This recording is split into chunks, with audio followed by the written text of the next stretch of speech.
Hola. We're going to be going live. Well, I think we're live now, but we will be starting in about 5 minutes. 5:15. This is just a random impromptu video. Had a bunch of free time on hand today. Figured I'd talk a little bit about life in Mexico and answer some questions. Let's see, patio, doohickey. So that is what we're going to do today. Let me turn this fan down.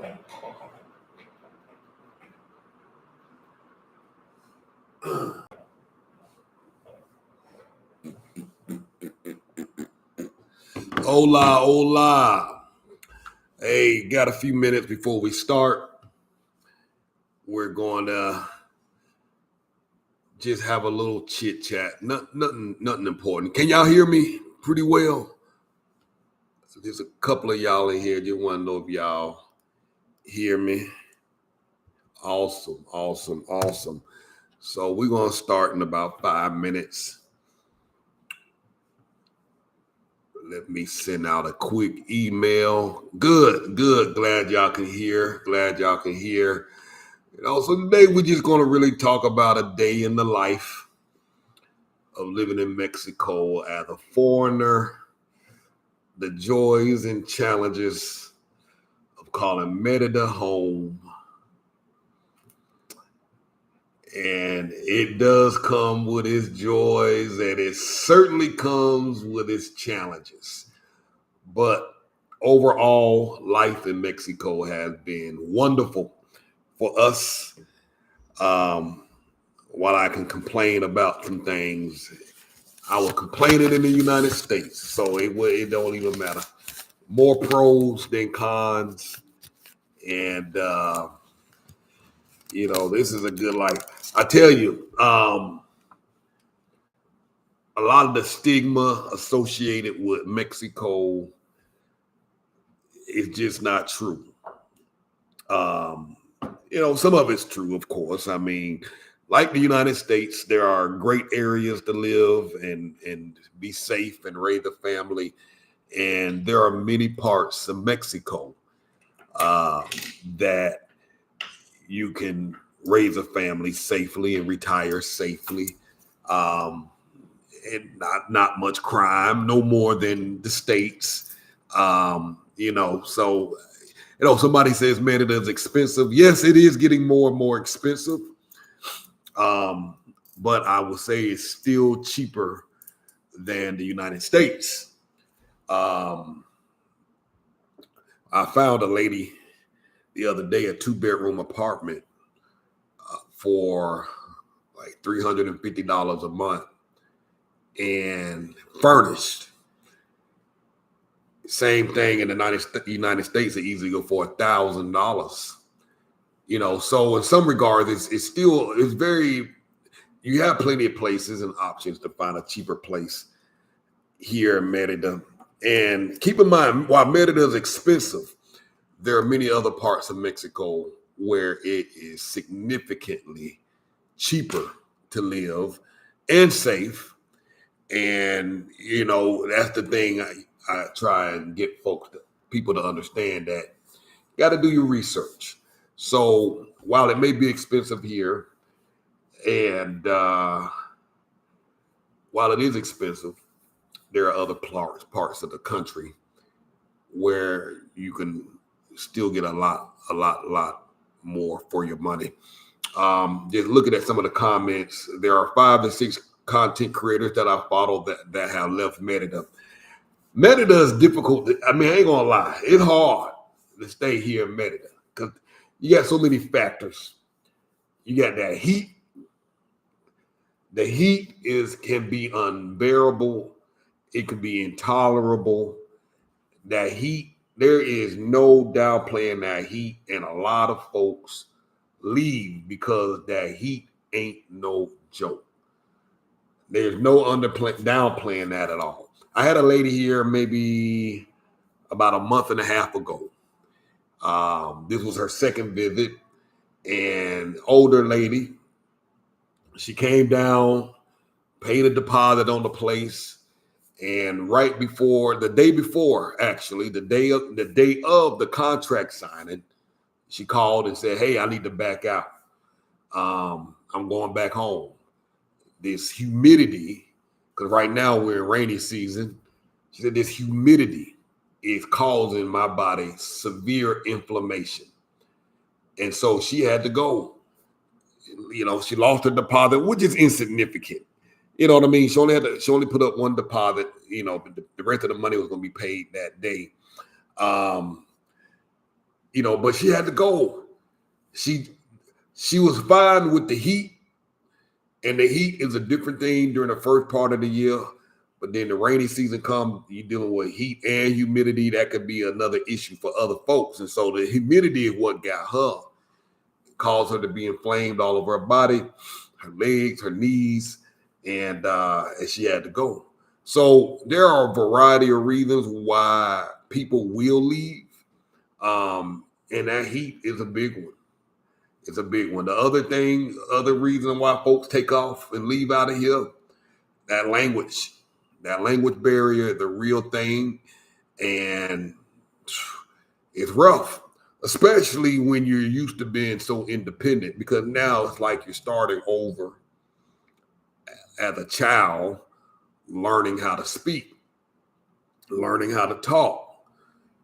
As an adult in the United States, speaking English, your primary language, you're able to go to the store. You can read what you're buying. You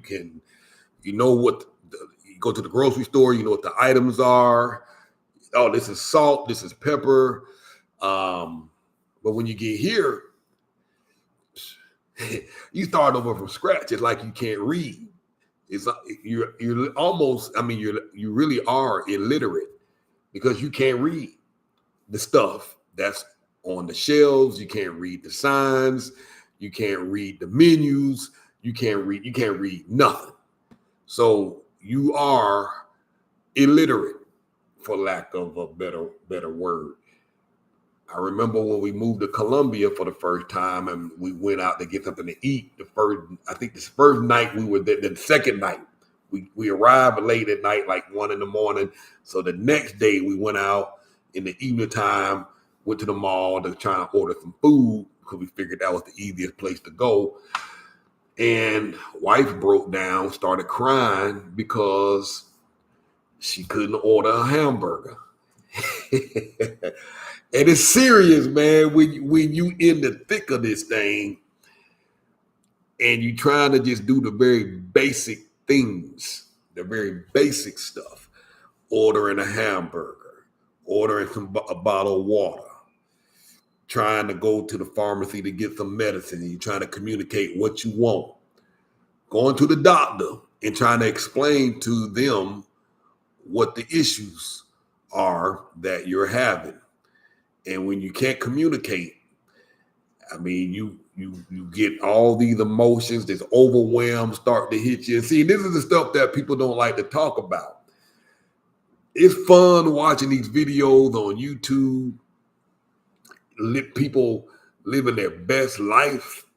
It looks good. It looks fun. It looks like, hey, I can be out there doing that. But nobody talks about that overwhelm. And so that's why a lot of these content creators, that's why they go. Now, some of them, it depends on what their reasons are, because some of these folks just travel. They come stay in a place for 3 months or 6 months, and they bounce around, and they're going all over the world. But in terms of, and I say this all the time, moving abroad and staying abroad, two totally different things. Living abroad, coming to visit, I mean, it's different.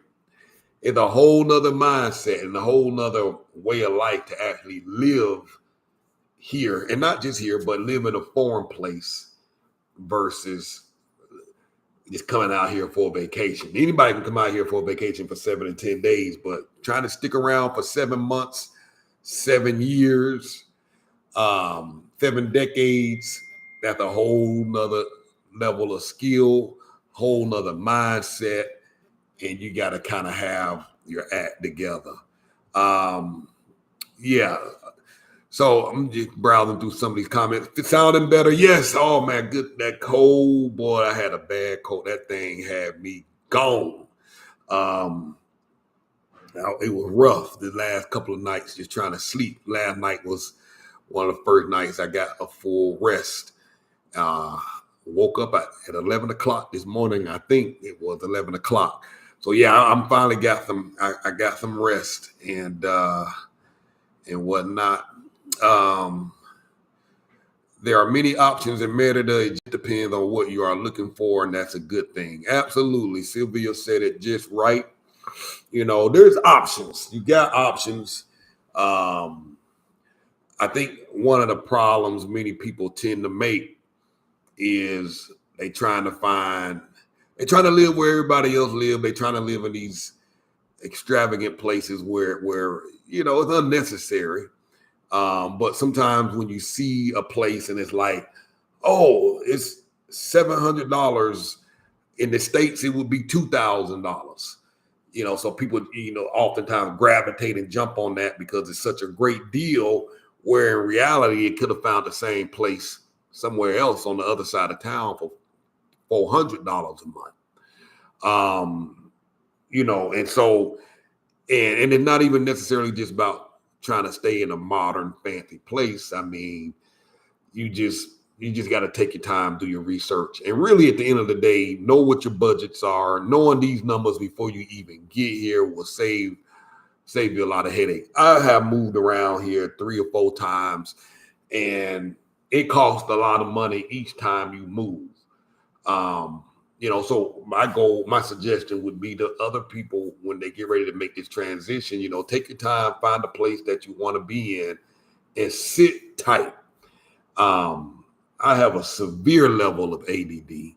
Staying in one place long term is very difficult for me, which explains why we bounced around 4 times just here in Merida, trying to find the perfect place, side of town we wanted to be in, the right house, kind of rushed into some things, but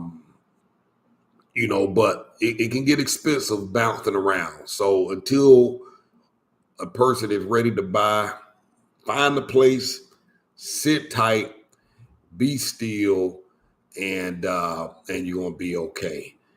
Marla, hi Frank, how are you? Uncle, you still hadn't said Charlie wanted me to bring her something, had to be common because I'm on the plane tomorrow. Sky also, if she's still there with y'all. I'll shoot you an email. I'll shoot y'all an email. Thank you, Marla. Yeah, hit the like button. I'm still new to this thing. Thanks, Don. Hit the like button. Hit that like button. Let's get this video out there and going so people can find it. And because there really are other options to living abroad, and not necessarily just living in the country that you were born. So I got a little list. I decided I wanted to try and use a little AI, artificial intelligence, to help me come up with some topics to discuss today. And, because again, life here in Merida is different. It's hot. So some of the ways we do things, we got to do it slightly differently to be able to deal with that heat. For example, here at 5 o'clock in the morning, it's sunny outside, 5:30. I mean, it's light, it's bright. And that's important. That's good because people who like to run and jog and exercise, part of their morning routine, they got to get up early and go do their jogging. They got to get up early to go do their workout. Oftentimes, people get up extra early to go do their grocery shopping to take advantage of the cooler weather. So waking up early is just one of the ways that we deal with the heat. You got to get up early if you don't want to be in that sun. So like, for example, when you go down in the Central and go to the markets, you can go early in the morning because they open up like at 5 or 6 o'clock in the morning. You can go to the market early in the morning and be comfortable, or you can wait and go to the market in the middle of the day at 12 o'clock, where it's going to be scorching hot, and you're going to be carrying all your bags of groceries and the fruits and the vegetables you pick up from the market. And so you got to kind of adjust. Because that's one of the things. How do you deal with the heat? Either do it early in the morning or you do it late in the evening. Many of the restaurants won't open up until later in the day, around 5, 6 o'clock, because of the heat. Most families don't start pouring into the restaurants until like 7, 8 o'clock, 8:30. They start rolling into the restaurants. And that might go on. It's not unusual to be at the restaurant at 10:30 and you see mom and dad coming in with their children that are like 9, 10, and 11 years old at 10:30 at night. And you're like, don't they got school in the morning? But that's when life kicks off here in Merida, particularly because of the extreme heat. And one of the other benefits to being in Merida, second safest city in all of North America, that's Canada, United States, and Mexico. So going out at night, completely safe. It's not unusual. So even if you're not a morning bird and you want to walk late in the evening or late at night, you can, because it's safe. It's not unusual. We have a big walking trail down the street.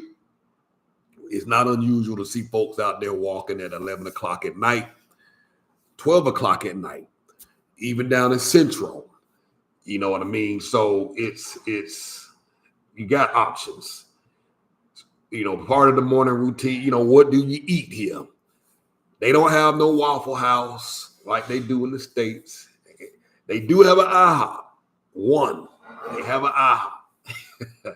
But they also have local restaurants. And now you won't pay to eat at that IHOP. It's going to be expensive.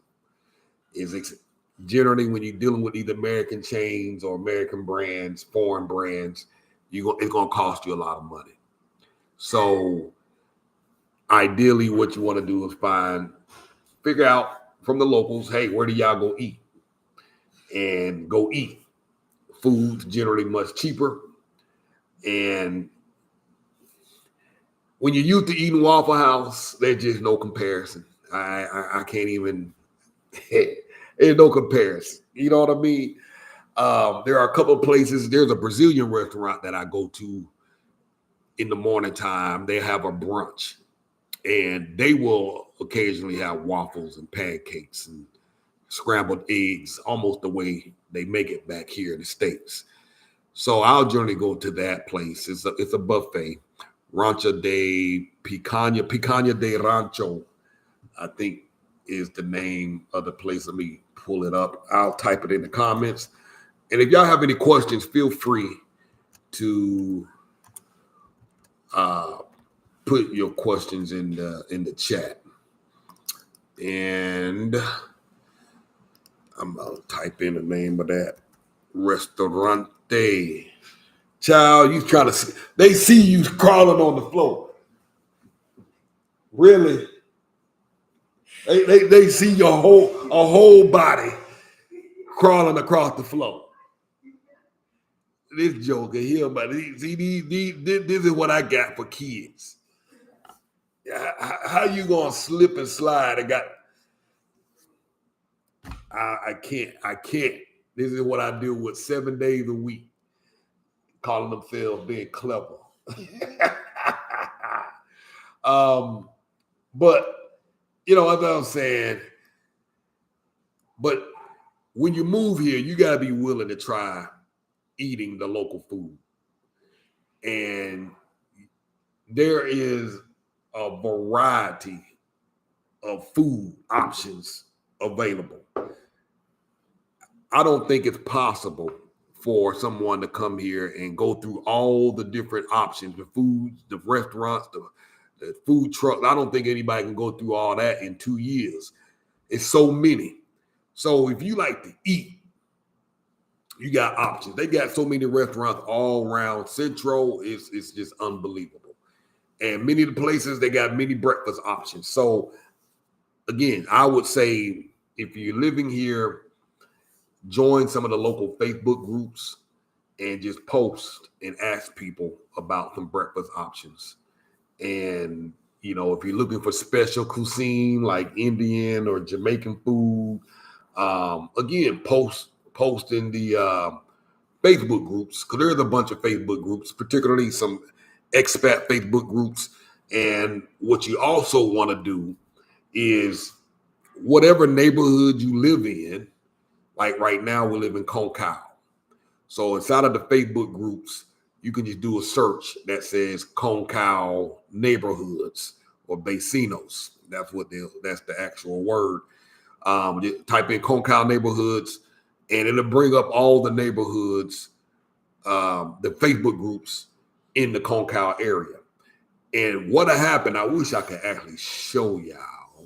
I don't think I can share my screen on this YouTube platform. Maybe I'll do that.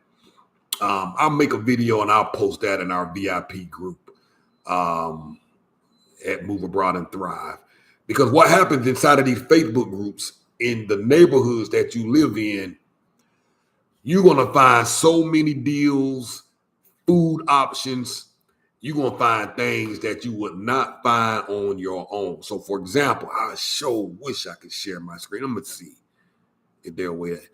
If anybody knows the answer to that, oh, it does say I can share my screen. All right, let's see. Let's see if we can make this happen. Share your screen. Let's see. Chrome tab. I don't want to lose this tab. Bear with me. I think I need to. Let me open it up, because I want y'all to see this. I'm opening up another window now.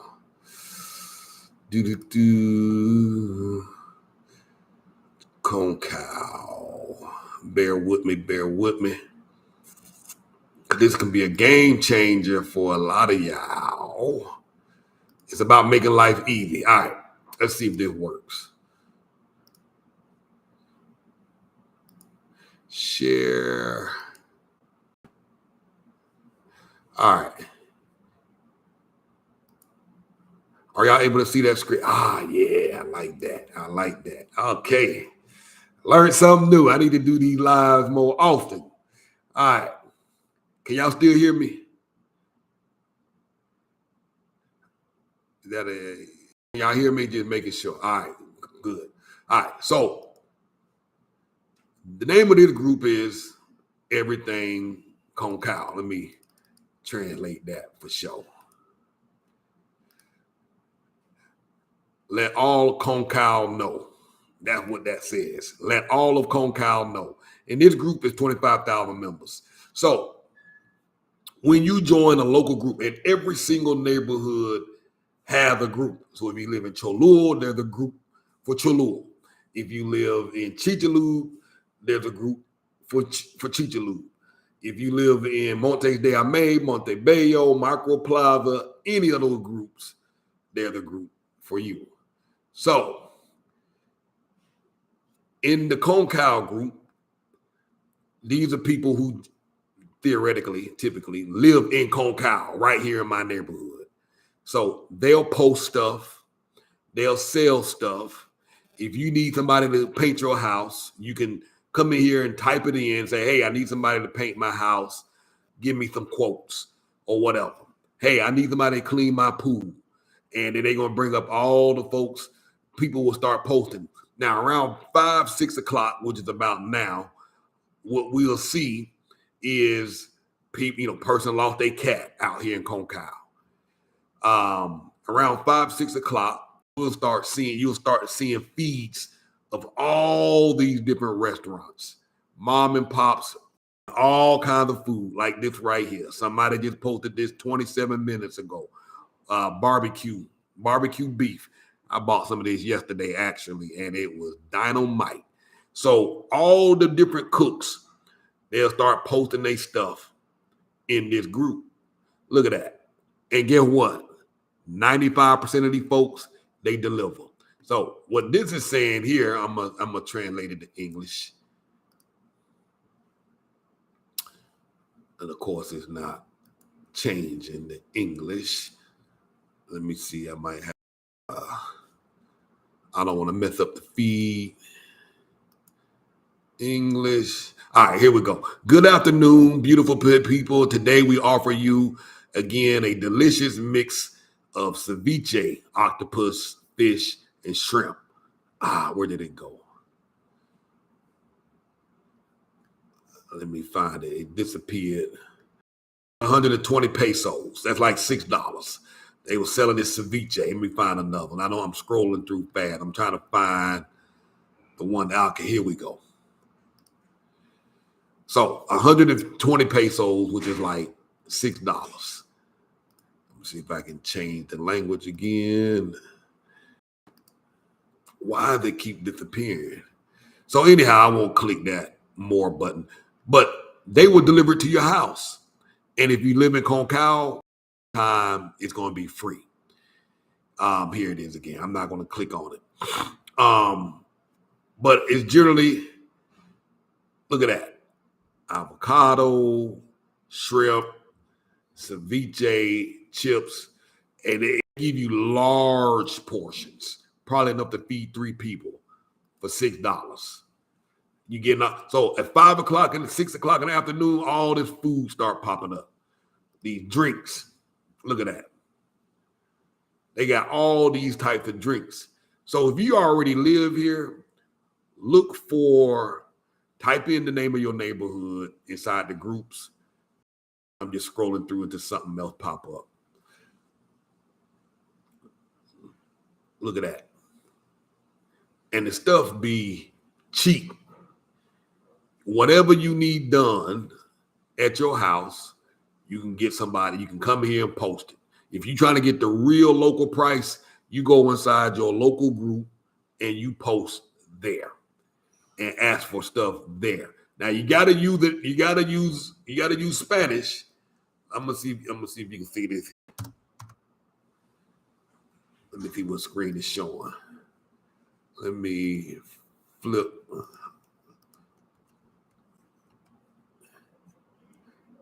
Are y'all seeing that? Okay.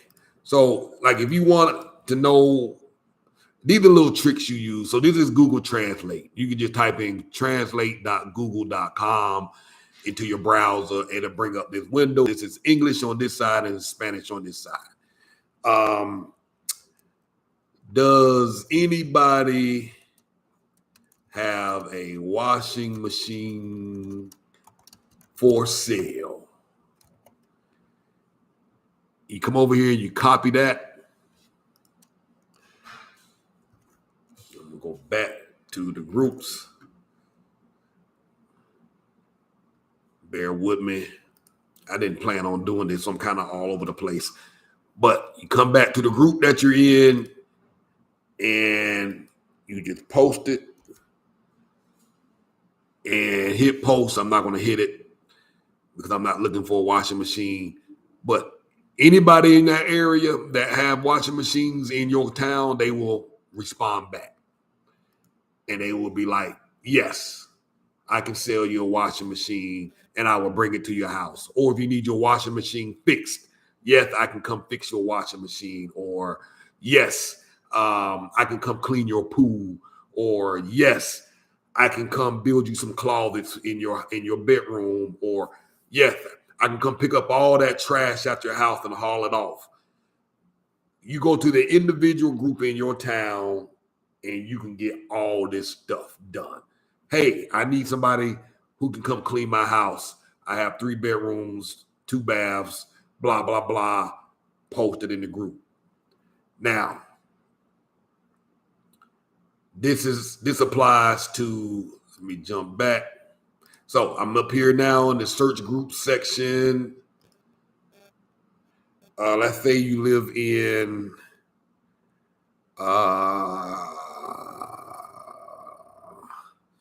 Macro Plaza. So I'm in the group sections And then it'll bring me up all. Let me see if I can translate this to English. Hold on 1 second.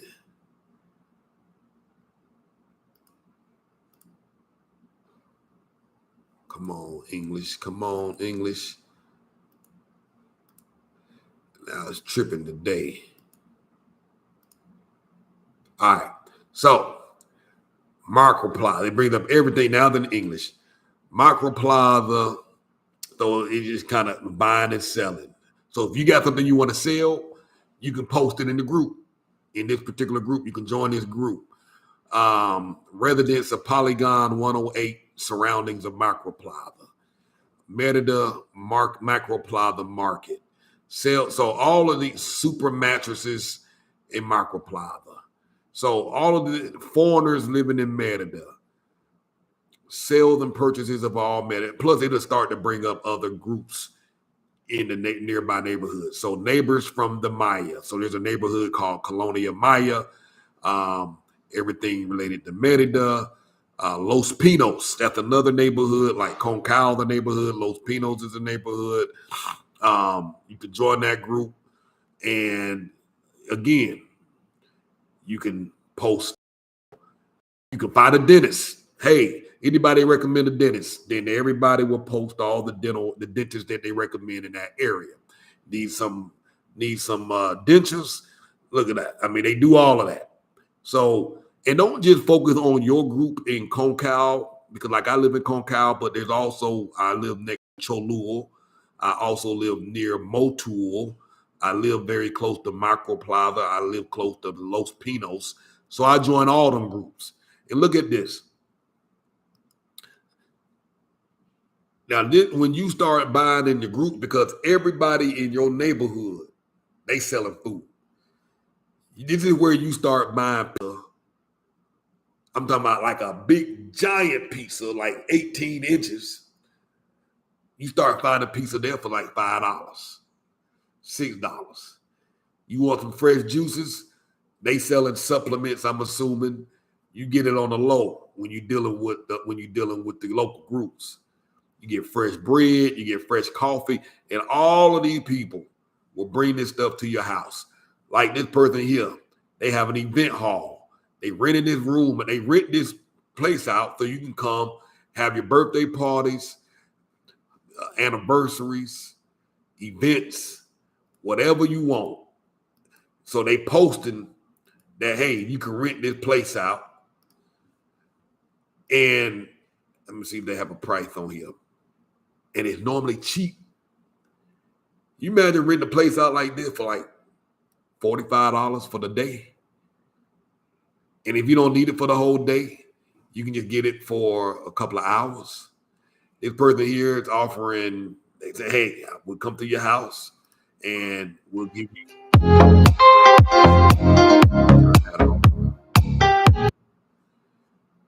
And they come to your house. This person here, they offering Botox. I don't know how much Botox costs in the United States, but this is 2,500 pesos. That's 125 US dollars. Botox. Again, this is where you find the secret deals. You find them in the local groups. I had a lady, let me tell you something. I had a lady come to my house. The girls needed some bras and some panties. So I was in the group. And a lady said, I will tell me the sizes for all of them, approximate, and I will bring all my stuff to your house and they could try them on at your house.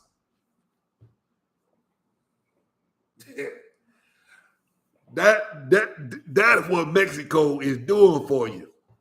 You know what I mean? You don't get that in the United States. Well, you do get it in the United States if you like a famous superstar making millions of dollars a year. They come to your house and cut your hair, and bring you clothes to try on.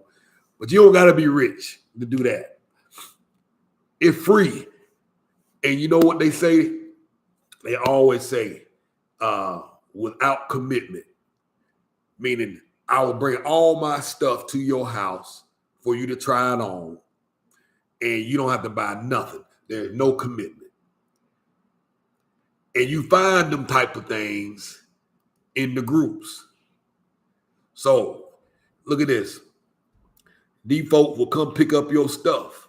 This is a dressmaker and clothing repair. They will make dresses for you. They will replace zippers, put patches on your stuff, sew and hem, all of that. Look at this. Your smile could be the next to look amazing. Schedule your appointment. This is with the dentist. Braces. You get all this stuff in the group. Now, all you got to do is flop back and forth between your Google Translate app to understand what they're saying. Look at this. These folk come out here. Now, these folk come out here and carve these big old giant rocks and put them in your garden. Ideal for decorating your garden. How cool is that? Are y'all able to see that?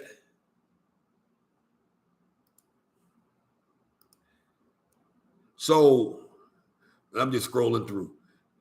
Look at this. You can hire this guy to come blow his saxophone, get a quote without obligation for your event. I promise you, it's probably $15. Here come blow at your anniversary for $15 or less. I offer my clothes ironing services by the dozen. I also hand wash clothes and hammocks. I mean, y'all seeing this on the screen. Somebody lost their dog. They posted in the group because they know most people who live in the neighborhood are in the group. So I rambled on that long enough. Look at this. Today, Sunday, you get all, look at them. Look at them. This is why I love it here. Because life is good. You can live like you got $1 million. Need folk to come seal the roof or paint your house. All right, I don't went on long enough about that. I ain't intending to stick around on that long, but I just wanted to show you. Need a custom-made piñata, they come and do it. Need the gardener to come to your house, they will bring plants to your house. You pick the plants out on the computer, and they will come to the house with the plants. Like I say, it's dinner time now, so folks are starting to post up. So let me get out of that and get back to this screen here. Stop sharing. All right. So how cool was that? It is very community based for sure. Very community based. So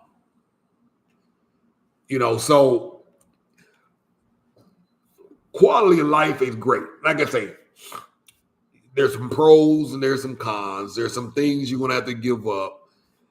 Like you're going to struggle with the language when you first arrive. That's a given.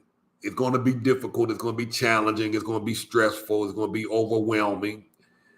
But it's something that you can learn. I'm 3 years in. I still don't know the language 100%. I don't know it 50%. I don't know it 30%. But I do understand a whole lot more. I understand what folks are saying, and that's only because time was my friend. Time worked in my favor. So I can understand what people are saying. Really. I can understand what people are saying. I can't talk back to them, but I can understand. You see what I'm saying? I can talk back enough to communicate what I want, what I need, but I understand very well what people are saying to me. So when you do come, you just got to be open, have that mind. And because I do spend a lot of time working, I hadn't had a lot of time to dedicate to practicing Spanish, because if you put the time in, you will learn the language. Like I said, you got to give up something, and some of that stuff that you're giving up is your time, your personal time, so that you can learn. And it will take you a long way. It'll make your life better. In the beginning, I used to say, yeah, you can get by without knowing Spanish. But now, 3 years later, I'm saying your life will be better if you can learn it. And you're more likely to stick around if you can learn the language. Now, there's other places you can move to where you don't have to learn the local language. There's other countries, like places like Thailand, Vietnam, where English is widely spoken, and you don't necessarily have to learn the language, but you give up some stuff. For example, you might have to fly 24-hour, 30-hour flights to get back and forth from there and back home. And those flights are generally very expensive, $5,000 and $6,000, $7,000. And then, God forbid, if there's an emergency and you need to get back within 24 hours, tickets on that could jump up to $10,000 to $12,000. So it's a little give and take. You know what I mean? You know, in terms of the heat, like I say, it's something that most can adapt to, because at the end of the day, there's literally over 1 million people that live here full time, and they've adapted, they have adjusted, and they make it work. You know, so you have to adapt the clothing you wear, dress for the climate. And it's not all year round. I mean, it's very horrible. It's horrible for a few months during the summertime, and then it goes in the rainy season, and now you're dealing with extreme humidity. You know, but there's about a good 5 to 6 months out the year where the weather is just great. You know what I mean? So we wait for those days like that. Let me scroll through here and see if there are any questions. Is it better to rent an Airbnb or find a rental for a month? It's going to be difficult to find a rental for a month. Most of the landlords will require a 1-year lease. Every now and again, you can get lucky and get a 6-month lease. So if you're just looking to stick around for a month, Airbnb will probably be more ideal. Many of the Airbnbs will generally give an additional discount if the computer recognizes that you're sticking around for 30 days or more. So when you put that in, they generally give you a pretty significant discount. So do Airbnb if you're here for short term. Are you familiar with Oaxaca? What do you think about living there? I haven't been to Oaxaca. I hear the food in Oaxaca is absolutely amazing. I hear it's relatively safe, fairly safe as well. Hadn't heard too many complaints about people living in Oaxaca. I believe, if I recall, if this is the particular city, I believe it's a small town. I think it's close to, I don't know if it's close to Mexico City or Querétaro or not, but I hear great things. Especially, I hear a lot about the food. Any short-term stays in Merida, 1 or 2 months. Again, I would do the Airbnb. That'll be your best bet. When you go to Mexico, it's good to have someone like you to help navigate. Thanks for helping me last year, Cartez Cass. Yeah, hey Cass, how you doing? Are you gonna be coming back anytime soon? Now, this young lady she had a beautiful apartment, nice apartment near the mall. If I recall, I believe your rent in that apartment, the 1-bedroom apartment, was $400 per month, included water, trash, and electricity and internet. $400 per month. And it was in a very walkable area. She could walk from her house to Macro Plaza. It was the area she lived in. She could walk the Macro Plaza, the big giant plaza. It's like a shopping mall, grocery stores. There's a Walmart there, movie theater there, restaurants galore everywhere. And like the group that I just showed you, Microplaza have even more stuff in the Facebook group where you can get any and everything on the low. And I can say when you can afford to eat out every day when you order it from the group because you can feed a family of 4 for next to nothing. You don't have to go out to eat. Or many times the mom and pop will advertise their restaurant in the group and you can just go there and eat. It's not uncommon for them to pull out tables and chairs and you can eat there at the house. Typical. Again, it's a culture. It's a different culture here. Hanging out in the garage. There's a new place up the road. They opened up their house. They opened up the driveway, covered driveway. They got 6 tables and chairs. You can just go there and eat. Fantastic. You know what I mean? So yeah, so $400 a month is what she was paying. And if I recall, I believe she said, I ain't trying to put all your business out there. I'm trying to remember what you said in the video. But she was, all of her expenses, food, entertainment, rent, going out to dinner, having her clothes laundered, all of that came under $900 a month. Uber transportation, all of that. So, you know, because again, a lot of folks, they on a fixed income and they trying to make their money stretch. And so, and I remember her saying that her pension, she didn't have a big pension, but she had money left over and she was able to save and have money left over and do the things she wanted and do more things. I'm going to post an updated short. I'm going to pull a clip from that video and post it so that y'all can watch that. That's what Mexico literally gives you your life back, especially if you're in the States and you're struggling to get by. Your money goes way further. I mean, way further here. Is it better? All right, let me see. Scattered, smothered, and covered. Cortez, you just gave me a business idea. I'm bringing the South to Merida, opening up a Waffle House. Man, if they open up a Waffle House down here, folks go crazy. They just opened up a Wendy's about 7-8 months ago, and they're opening up a second Wendy's down the street here from Cocao. You know what I'm saying? Opportunities for businesses is wild. Somebody is bringing a chicken chain from Canada called Big Mary's Chicken, a popular chain in Canada. They're opening up their second location. I think it's their second location right down the street from here near Cholula. So opportunities for businesses are through the roof. But if a Waffle House came through here, man, because I'm gonna tell you that Waffle House, that IHOP, it be packed.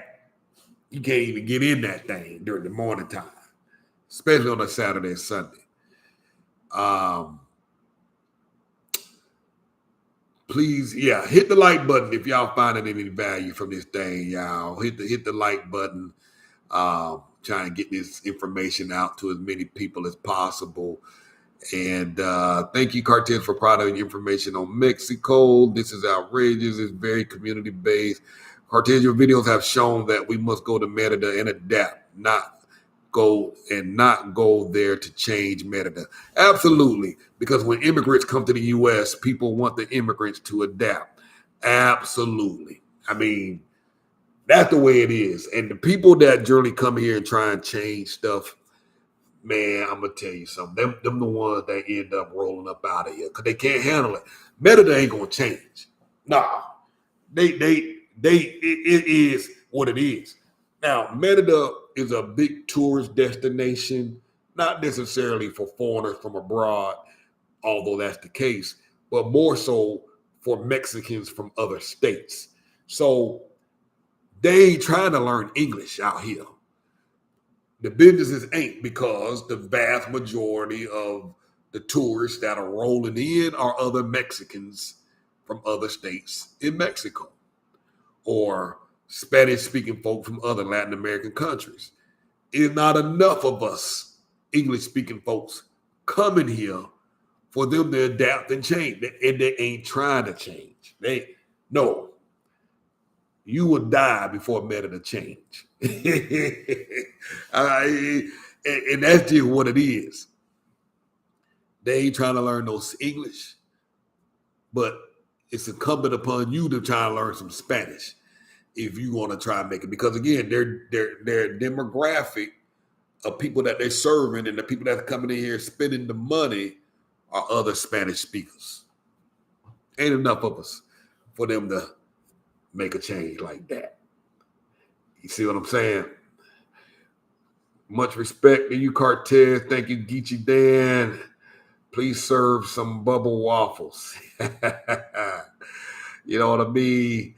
Are you prepared for the hurricane coming your way? You know, honestly, I didn't even know there was a hurricane.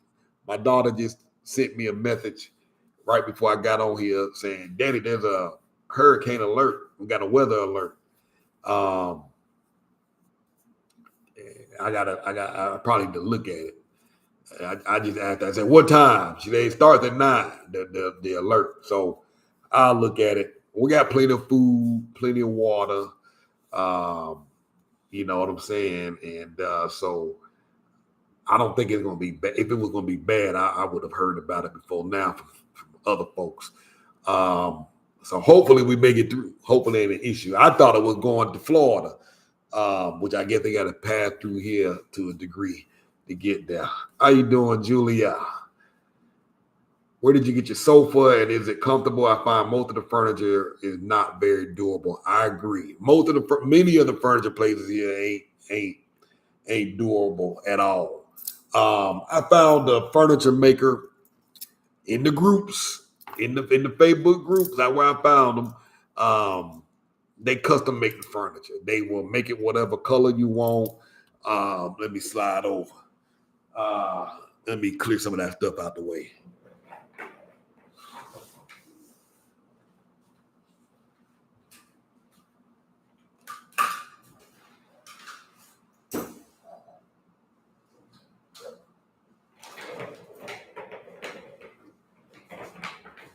They forgot to give me my pillows that went with it, so they supposed to be bringing that by next week. But I'm happy with it. It's very comfortable. If you want it longer, they will make it longer. If I wanted to put another hump on that little open space, they would do that. I could make the backs taller if I wanted. That's one of the things about this place, man. Let me show you a chair they made for me. I guess we be out at nighttime, Haley.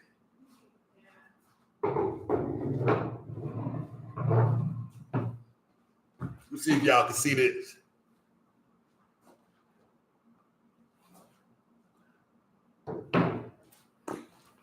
That goes to my dining table. I got a big square table, and I got 8 chairs. I got to pick the fabric. We got Kim and I. We picked the color. You pick the wood color. You pick the wood on the chair, on the legs. You pick the color. You pick everything. So you pick the cushion. You get to pick how thick you want the cushion to be. You get to pick if you want it to be a firm, soft, thick. Let me grab something else.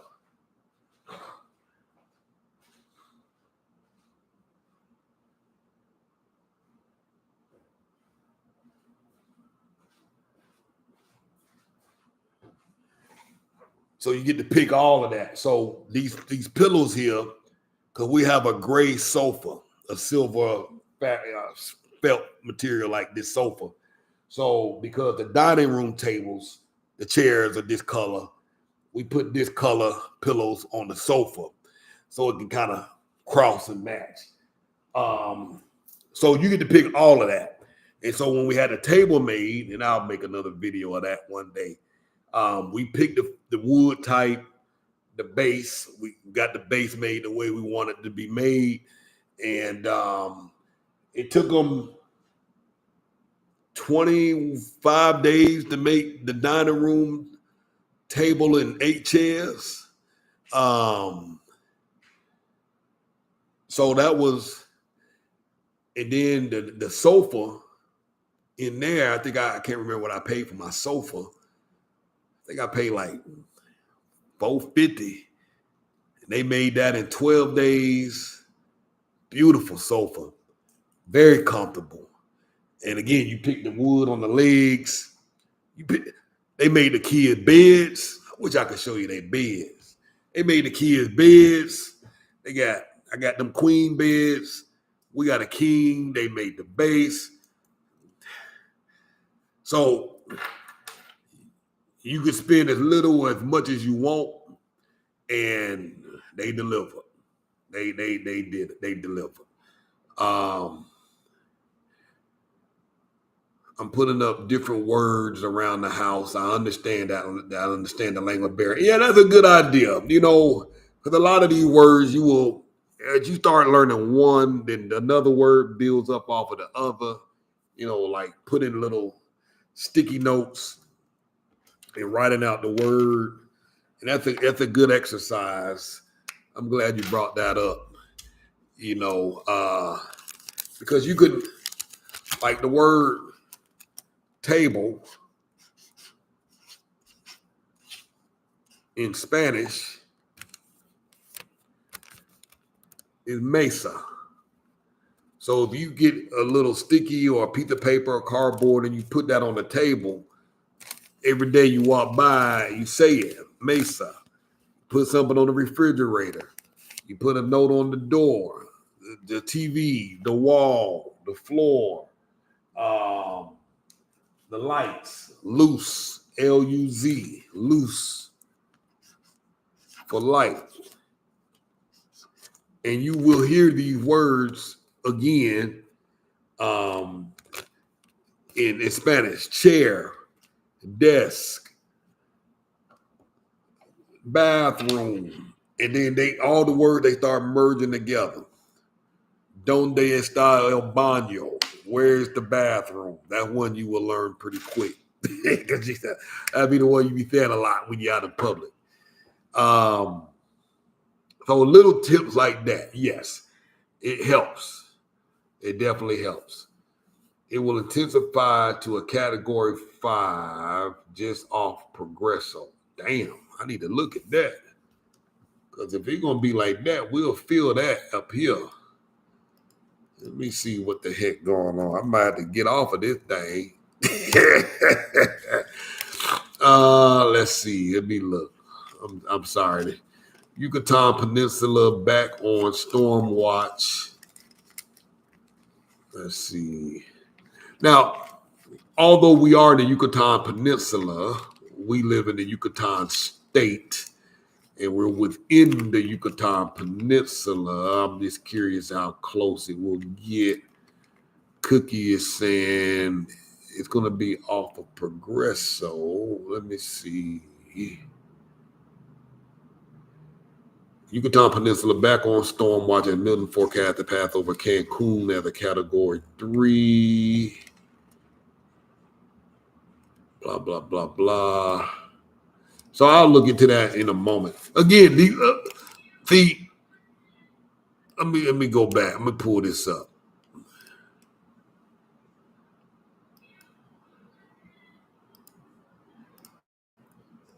I'm back in this group.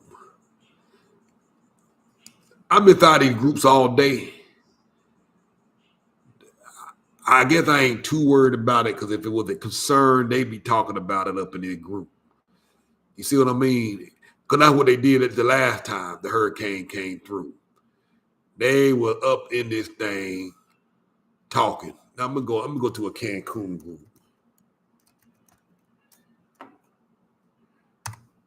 Let me see if anything pop.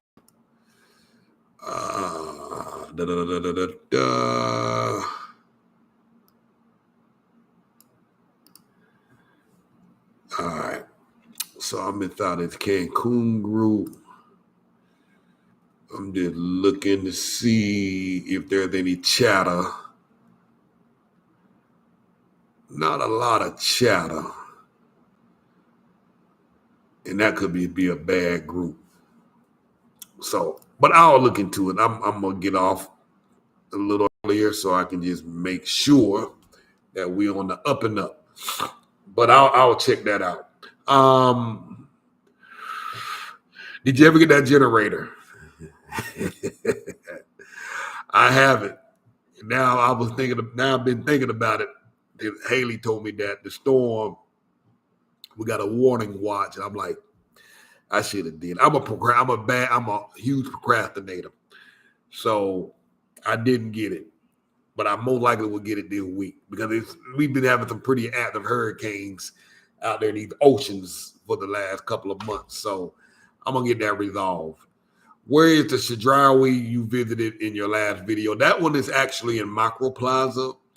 It's not as big and nice as some of the other ones. Kim hates that particular Chedraui. She doesn't like to go to that one. And she doesn't like that one. So, but it's convenient. I don't like driving the extra 10 minutes to go to the other one. Because that one I could be in that Chedraui in under 10 minutes. The other one I got to drive about 20 minutes and deal with traffic. And I don't like going out my way. I just make it work. Let's see. That might be the way to go, have the furniture made. Yeah, definitely. I mean, there's some options there. This sofa here was, let me see here. I had so much stuff done. Let me see. This, and I didn't, with this sofa, hold on one second.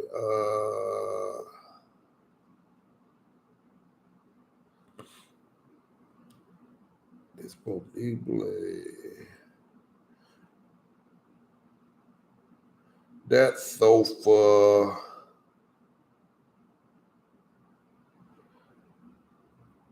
it was 800 pesos more than the other one. I swapped it out. Hold on one second.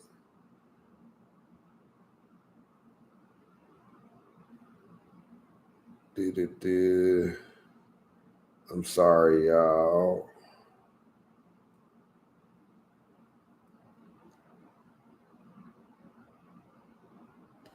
I think I got a receipt here. Nope. I want to say, if I had to say that sofa, I would say that sofa will probably,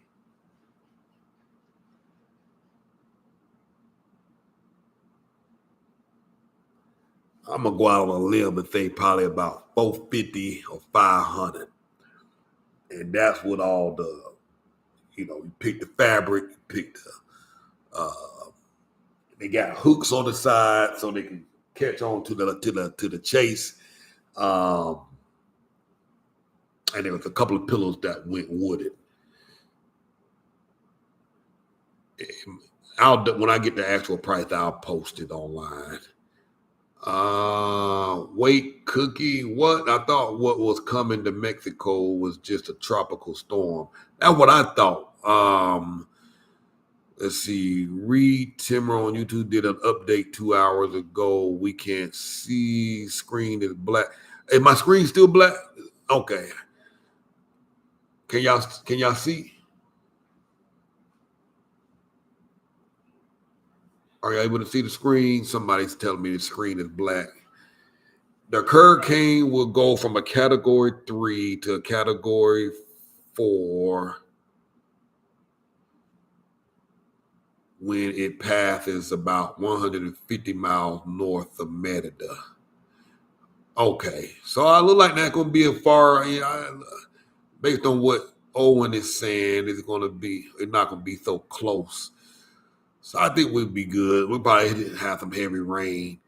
So, and again, if y'all have any questions, feel free to post them in the comments below. Let me pull up my notes again, see what else to discuss. Now, listen, Merida has, many people don't realize that one of the seven wonders of the world is an hour down the road. And seven wonders of the world. Let me see if I can pull it up on here. In Merida. I'm gonna show y'all some stuff about Merida. Bear with me a second.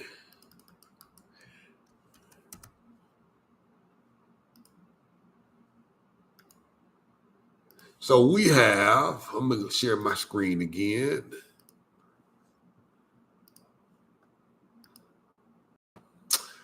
Can y'all see that?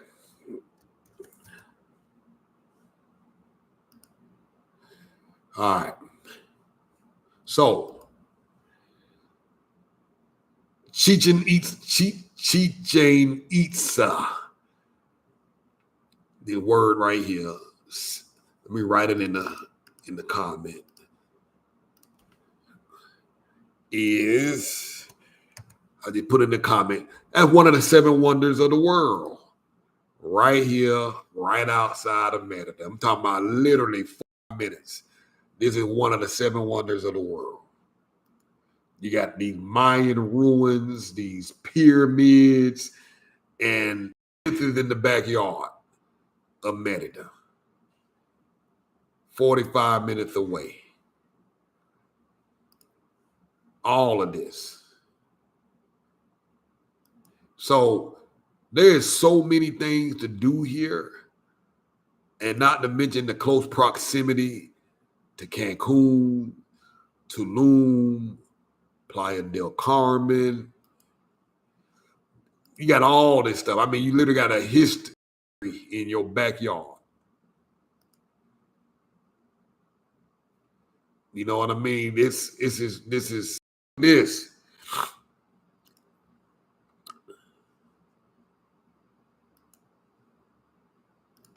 All right, let me pull this back up. Merida have these things here that are called cenotes. These are underground caves with all this water. And guess what? People go swimming in them every day. It costs like 50 pesos. That's $2.50. They swim in these, and you could, for $2.50, you could stay in these things all day and swim.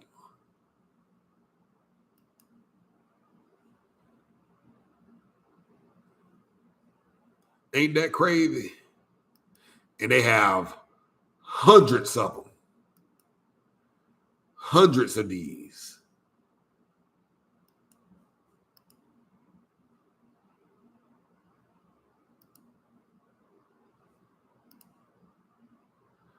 I'm trying to make sure y'all seeing.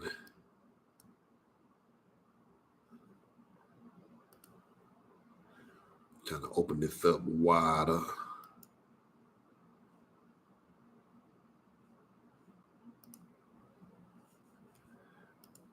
Hoping y'all can see this, what I'm seeing.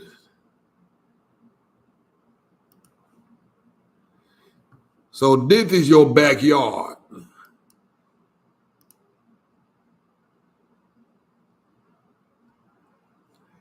Like I said earlier, there's so many places you can go eat at.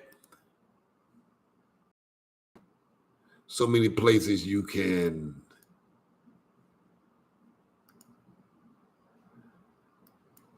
visit and do things.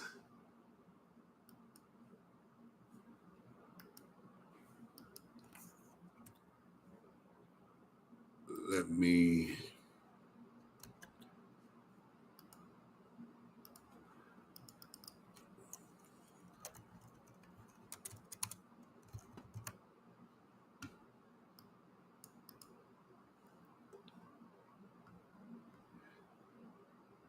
you get all of this.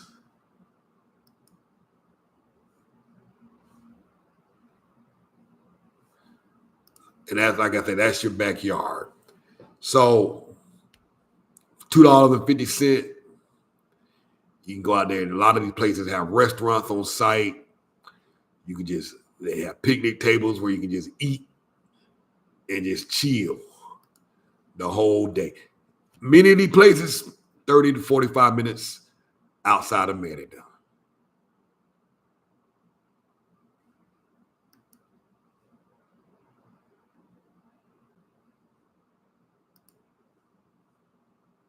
A very, very magical place.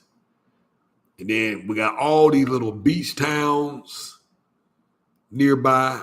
I'm talking maybe like 10 beach towns nearby within 30 to 45 minutes. You can go fishing, you go hang out at the beach. In fact, my daughter's at the beach now. Matter of fact, yeah, she's at the beach now. My young one, Charlie. Matter of fact, supposed to be on her way home. Where's my phone at? Let me see what I told her.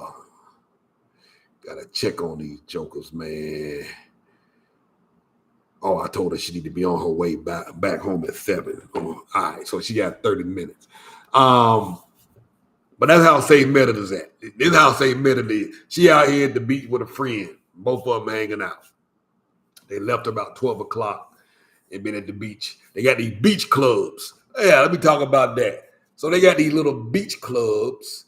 And, man, you go to the beach club. It's kind of like they have all these chairs, these lounge chairs. They have these covered cabanas. They have bathrooms so you can run back, go to the bathroom without having to leave and go out where the public people go use the bathroom.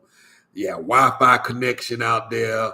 You can just leave your stuff in your chair, your phone, your purse. Nobody's going to mess with it. They watching your stuff. You can leave, total relaxation. You can drink all you want at the beach club. You can't drink on the beach, but if you're part of the beach club, which is on the beach, you can drink there. You see what I mean? You get drinks, you get food, you get all that stuff. And it's cheap. Like cheap. It's so cheap, it's like, why not go to the beach club versus just being out there in the sun directly and have to go buy all them umbrellas and all of that stuff. And then you got to go buy your own food and go get your own drink and then run to the bathroom and all of that stuff. So I'm telling you, quality of life is great. You get a whole new life out here. Cenotes are nice. The apartment by the ocean you shared earlier today was $595. Short term or requires a 6 or 12 month. That particular one was actually a short term option, 6 months, and it was 10,000 pesos at the initial time when I made that video. The US dollar was doing pretty bad. So it was like $595 at the time, but now 10,000 pesos a month gives you, let me see what that is today, $518 a month. That's what it would be today. So that she's referencing a video that I just posted, a short. There was a condo literally on the beach. You literally walk downstairs and walk 20 feet and you're in the water. And that two-bedroom condo was $500, $518 a month. Furnished, includes internet, water, trash. The only thing extra you had to pay was the electricity. Let me see if I can pull that up. Y'all want to see that? Let me see if I can get it.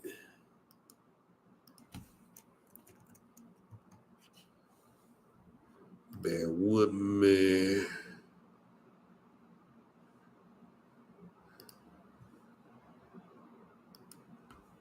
Making sure I don't accidentally click something off.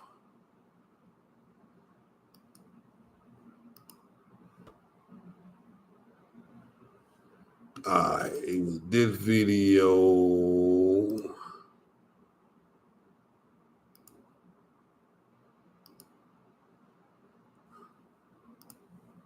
All right, we'll let it.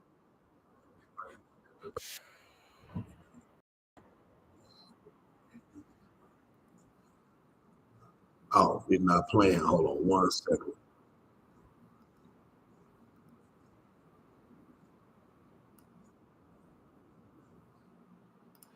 All right, let me see if it play.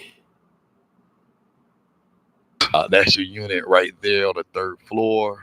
You walk down these stairs, and this is where you walk to. Walk on the outside, just unbelievable. And what you see right there is little showers outside to wipe the sand off, so you don't just take it in your house. And this is your home. Look at this. Walk down these steps, and this is where you at. This is your home. This is your home. Look at that. You literally walk smack into water. This girl, this is your stuff. Now, there's the pier down there to Progresso. And further down here is the pier to Chichalub. You can see some ships down there. I saw. That's your unit right there on the 3rd floor. You walk down these stairs, and this is. All right. So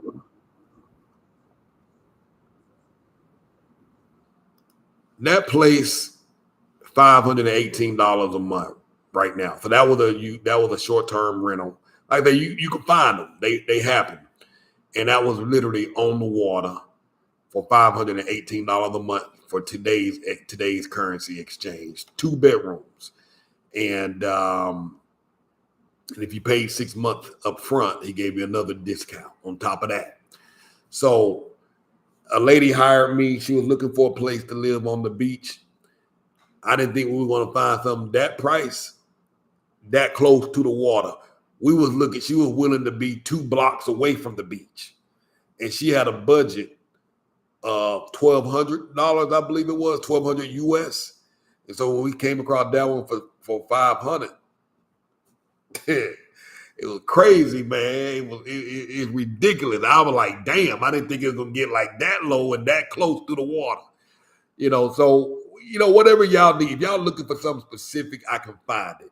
The house that I'm in now, I'm paying $750 a month US. It's almost twice as big as the house I was just in, where I was paying almost $1,500 a month.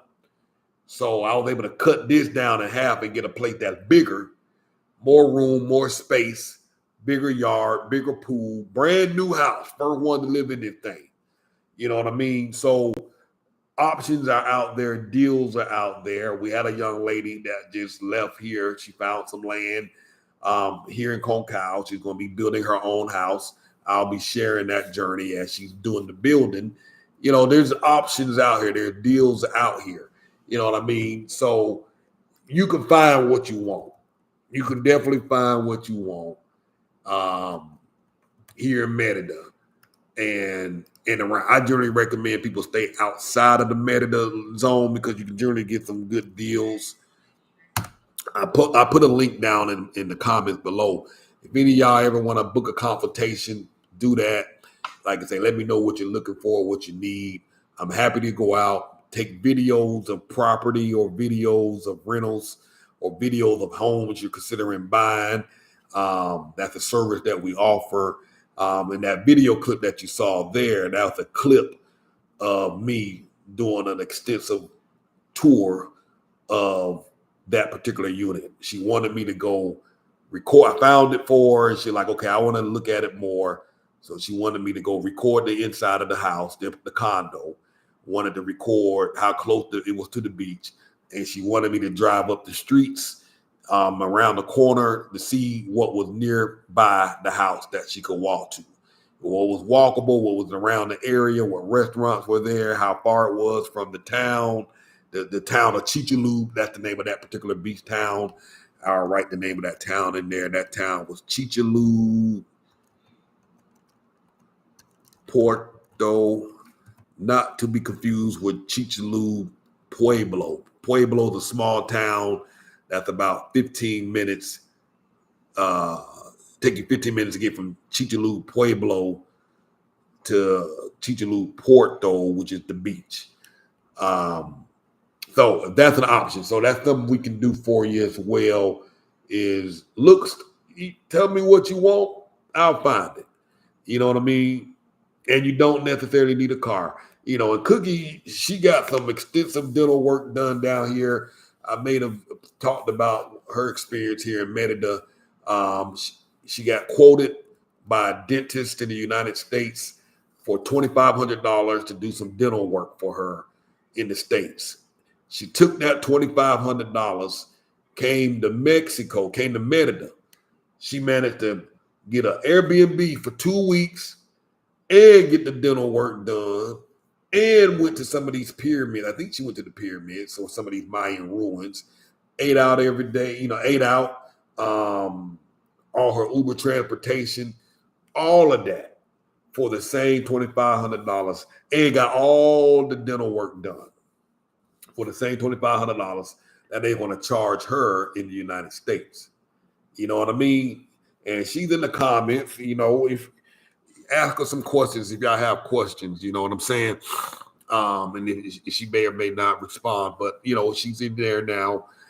Ask some questions, and she might share some stuff with you. But she had all of that done. That included the plane ticket, 2-week stay, food, breakfast, lunch, and dinner, dental work, and went on to some of these trips, cenotes, the pyramids, food, and all that for $2,500. How can you beat that?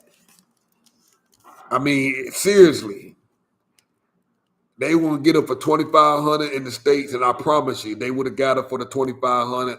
They would have found another reason. They would have found another way to charge her probably another $1,500 just because they can. You know what I mean? That's what they do. She just wrote it in the comment section. The name of the place she went to was called Ideal Dental. I'm going to see if I can pull it up online, and I'll post a link to it here in the chat.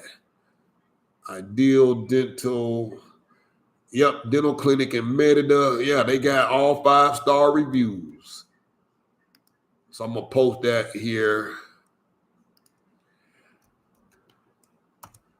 All right, there it is. That's the name of the place she went to here in Merida.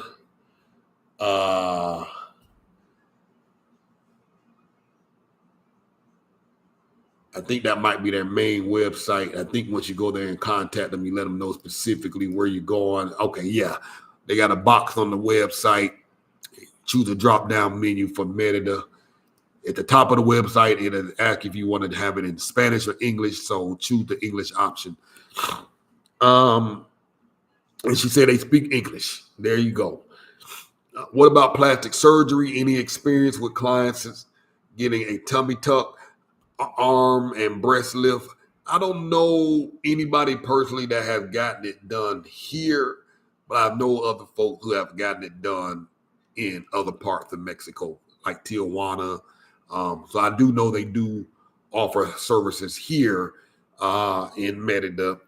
And again, if you need some help locating somebody, book a consultation and let me know what you need, and I can try and dig a little deeper and find it. Because sometimes when you're looking online from the States, everything is going to be in Spanish, and if you don't understand Spanish, it can be challenging and frustrating trying to read in between all of that. I have an assistant that does some work for me. She translates a lot of stuff for me. She makes calls on my behalf, and so anything that you're needing, just again, let me know.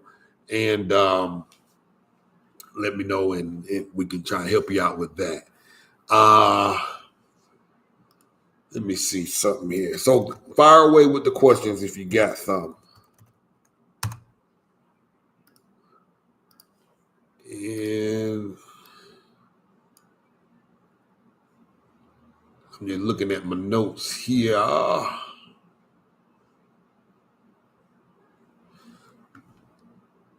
Yeah, and I'm just reading. The level of care was out of this world. That's what Cookie is saying. I'm telling y'all, I'm telling you. Cortez, how has your stress level changed since you've been in Merida? Man, I don't worry about nothing. Let me tell you something. I might have cared about a lot. I cared about what folks thought and said when I was back in the States. You know, you're trying to keep up with everybody. I'm gonna tell you how much I care now. This is what I wear outside. My girls was like, Daddy, I'm gonna take you to go buy you some new shoes, Daddy. This is my shoe. See my toe hanging out? That's how little I care about it. That lets you know how my stress level is. I don't worry about nothing. Cause these folks ain't looking at my feet. And if they did look at my feet, they ain't thinking about my feet. They ain't snickering. They ain't laughing. Now, I can afford to go buy me some shoes, but they just so doggone comfortable. You see what I'm saying?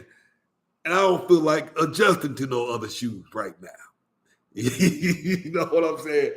So, hey, and they'll tell you, I just, and then the back of my shoe.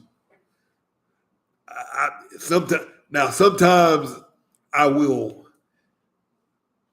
I forgot to put on some proper shoes the other day. I took a client out to look at some houses, and I was like, "Oh, she probably think I'm just a low life, sorry individual." You know, I try and look halfway presentable when I take clients out because because they haven't adjusted yet. You know what I mean? And so, but I forgot to swap my shoes out for some proper shoes. But she laughed at me. You know what I mean? She the only one who laughed at me. Ain't nobody else was laughing at me. I promise you, these folks out here ain't thinking about you. Everybody got their own problems, and so my shoe problem, they ain't they problem. But I've been so relaxed, stress free.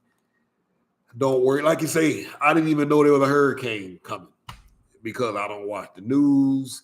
And eliminating the news, eliminate half your stress right off the bat. So I was completely oblivious to the fact that there was a hurricane coming. And, I walk in the store with these shoes on, and I might buy some next week. You know what I mean? I think a holiday's coming up. It's called Black Fin. It's like a Black Friday or something. That's coming soon. So I might go buy some shoes because they could be on sale. You know what I mean?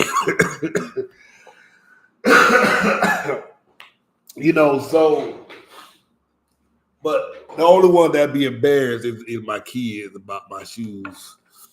Sometimes Kim will say something. She's like, man, you need to get them shoes. I'm like, then buy me some. But I'm going to tell you, the stress is complete. It's melted. It's melted away. It's gone. And that's a good thing. Boing fin, that's it. You at peace. It's hard to imagine, and people don't believe this when you say it. They just don't believe that it's possible.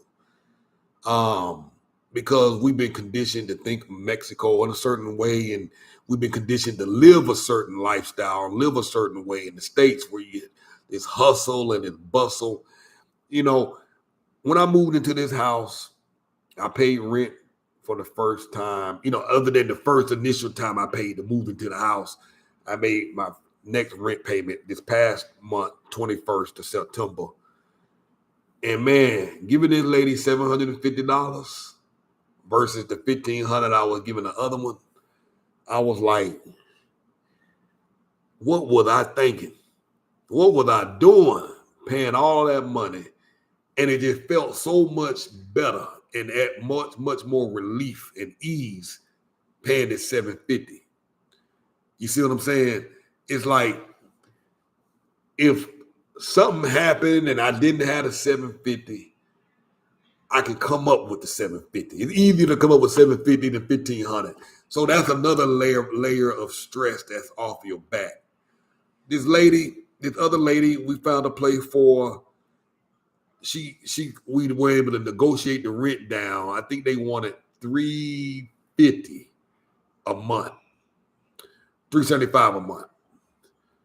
We was able to negotiate that down and bring it down to $300 a month under the condition she prepaid a year in advance. They jumped on that. So she paid them $3,600 and got rid of the deposits. So like, since we paying all this up front, let's ditch the deposit. Got rid of the deposits. Now, again, imagine a layer of stress when you just give up $3,600 and you pay the rent for the whole year. The level of stress is gone. And that $3,600 includes the water, the trash, and the internet. So the only thing she had to pay every month is just electricity. That's stress gone. From $375 a month to $300 a month, prepaid 1 year in advance, save the deposits. Stress free, 100%. So the quality of life, again, that one can have is very realistic. Little things that you pick up along the way, like the Facebook groups for your neighborhood. It opened up so many doors. The convenience. The other night, we needed to order some medicine. We didn't feel like getting in the car. You pick up the phone and you send a message to the guy on the app.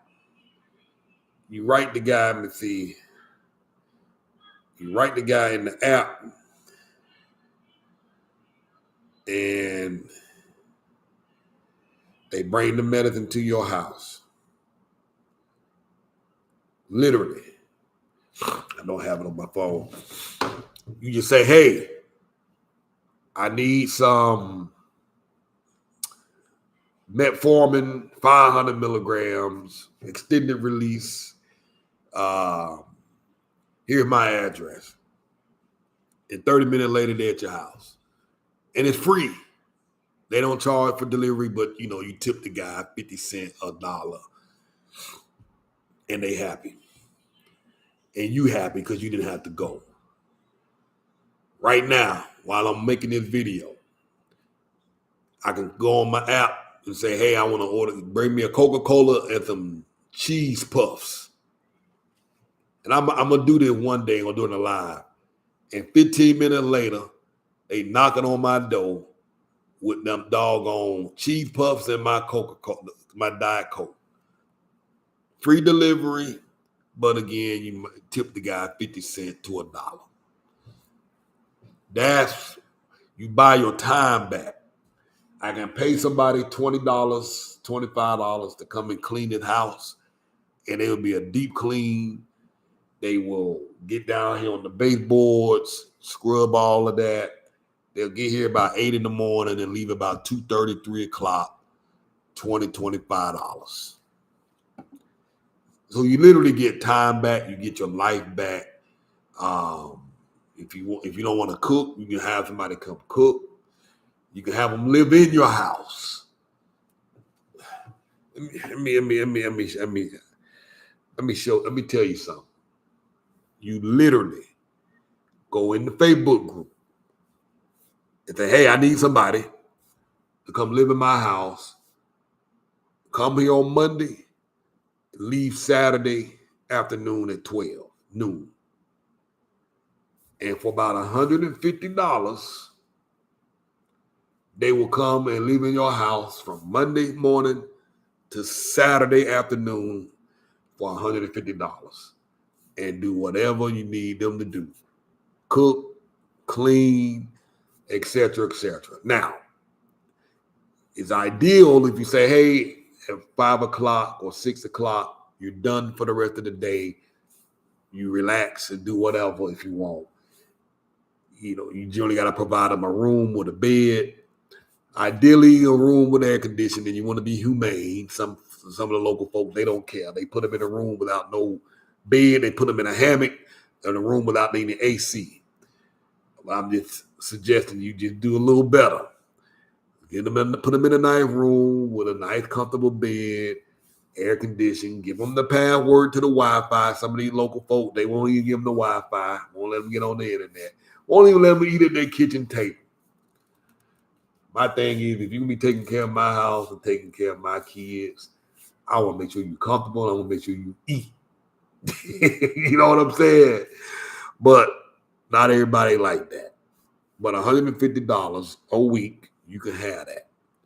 Or you can work out a better deal where you might get by with $100 and they live with you 7 days a week. You know what I mean? Because there's some folks you can keep them for the month. Some people just need a place to live. So sometimes a mother might have a child and they don't have a place and they looking for a place and they looking for something long term, and they might be like $400 a month. You cover I get a place to live and I get a place to eat. And $400 a month, they live in the house. And essentially become part of your family. So that's what you're getting when you come here. You get your life back and it's very affordable. Somebody come to your house and give you a massage, $25. They come to your house, $25. That's, if you go to them, you can probably get it for $10 to $12 or $15. So you have options. I knew those shoes are notorious. Tip on these shoes, oh, they bad. They these things, yeah. I walked around without any fear. That's Cookie, the young lady that came here with the $2,500 for 2 weeks. I'm telling you, safety here is through the roof. I like it when other people say how safe they were, particularly women. I have 3 daughters. Matter of fact, okay, I'm still looking at my clock, wondering had this child of mine responded yet, but she got 10 more minutes before I need to be hearing from her behind. Okay, yeah, she tapped me. We're leaving to go to Alea's house. All right, so she's on her way. Let me see if she's there yet. All right, child. Did you make it? Are you at the house already? Let me know and send me your live location. So it's definitely very, very peaceful and safe. That's so lovely to hear. You deserve peace. Thank you. Thank you.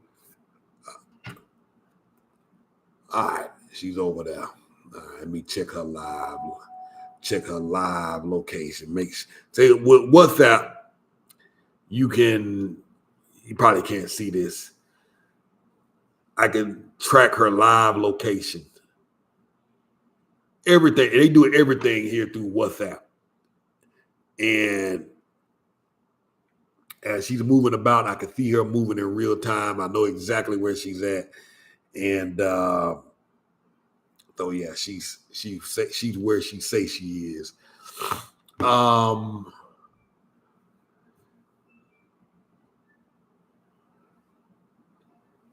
Cortez people are paying $1,700 for 1 bedroom. Oh yeah. Oh man, folks are paying $1,700 in the States.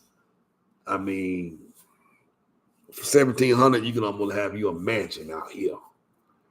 Or you can just opt for get a place for $1,000 a month and use the other $700 a month to have somebody who's living in your house 6 days a week, taking care of everything and living it up.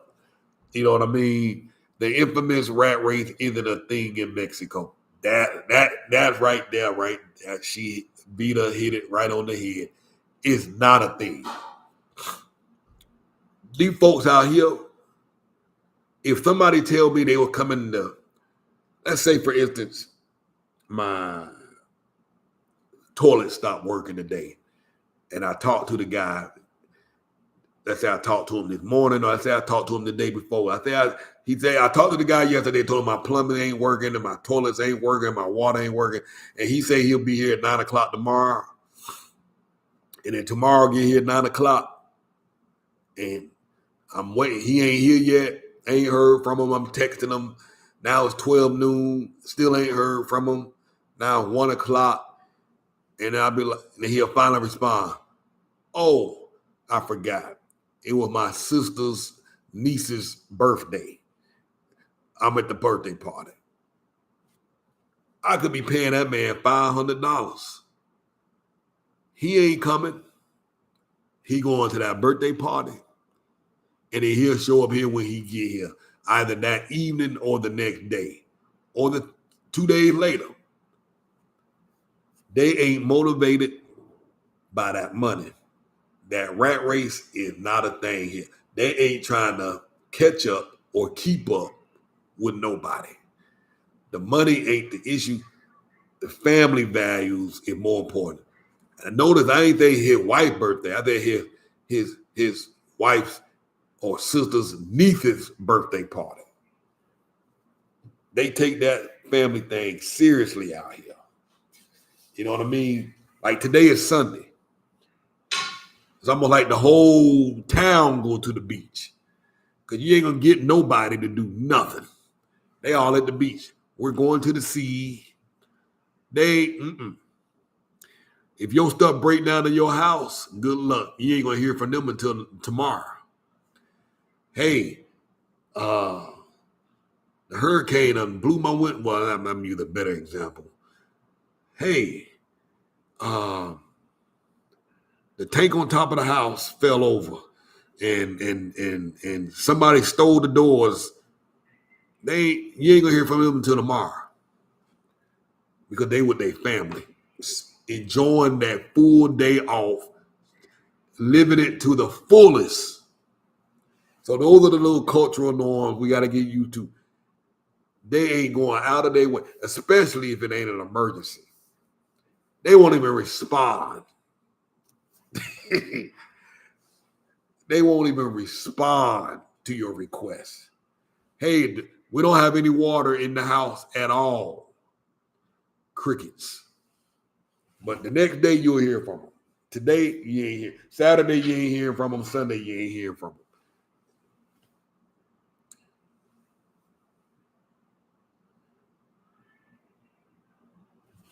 One bedroom in Toronto is $2,250. God, that is stress. $2,250. I'm assuming that's $2,250 Canadian, which that is expensive. Time is so important that we cannot get it back. I pay over $1,200 in the U.S. Yeah, I mean it's crazy out there. I met an American woman in the city that had a nanny with her for her two daughters. She said she couldn't have a nanny in the States. You know what? I'm glad you brought that up, Cookie, because a lady told me something similar. She said, and this was a local lady, folks had this idea that Mexicans are running to the United States and flooding into the United States and trying to escape Mexico. Not necessarily true. You know, a lot of the folk that are running across the border are from all parts of Central America and South America as well. But one thing a local told me, they're like, man, we ain't trying to go over there. Even us lower paid workers. She was like, I could afford a maid and a helper here. She was like, y'all can't afford helpers and maids in the United States. They were like, I would never go live there because I won't have no help and I won't be able to afford it. So even what people would consider the folk that is not making the most amount of money, even they can afford housekeepers and help. So even the housekeepers have housekeepers that come clean their house. And even folks, the locals folks, they don't make a whole lot of money, but they have people who come and help take care of the kids. It's not uncommon to be walking around and a young mother with her 2 children, and they have a helper, a nanny, that's taking care of the kids, loading them up in the car, taking them out the car, putting them in the cars, in the strollers, pushing them around the mall. You recognize it. You see it clear as day. You recognize it when you see it. Going to McDonald's, and the nanny is running around with the 2 kids. The mama just running carefree. So even the locals have said, I could. They realize the quality of life that they have, even though they may not be wealthy.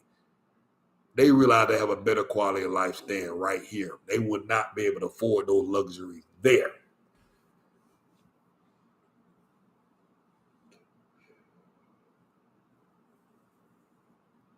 And yes, Vita, after a while, they become part of the family. Absolutely. Pixie Chicky asks, what's the black expat group in Merida?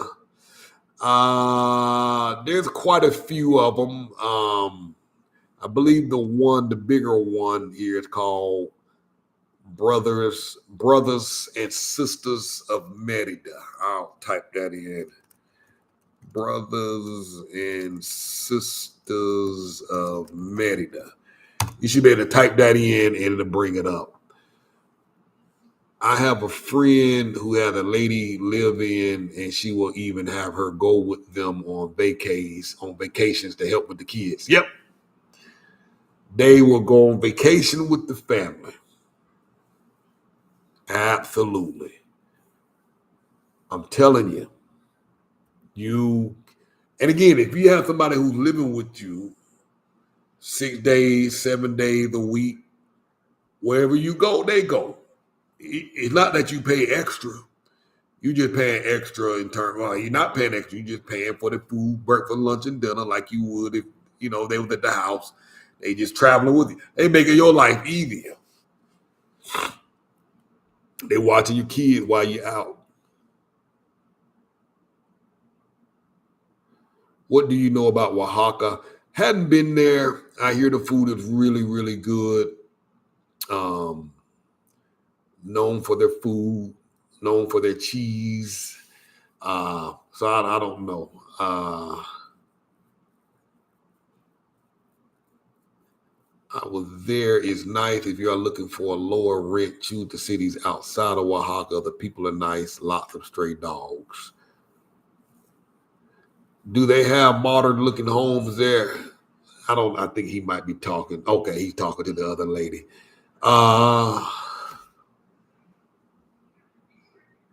You'll be able to find a few. So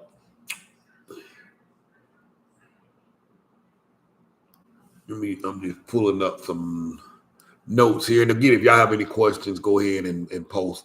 But overall, again, quality of life here in Mexico has been great.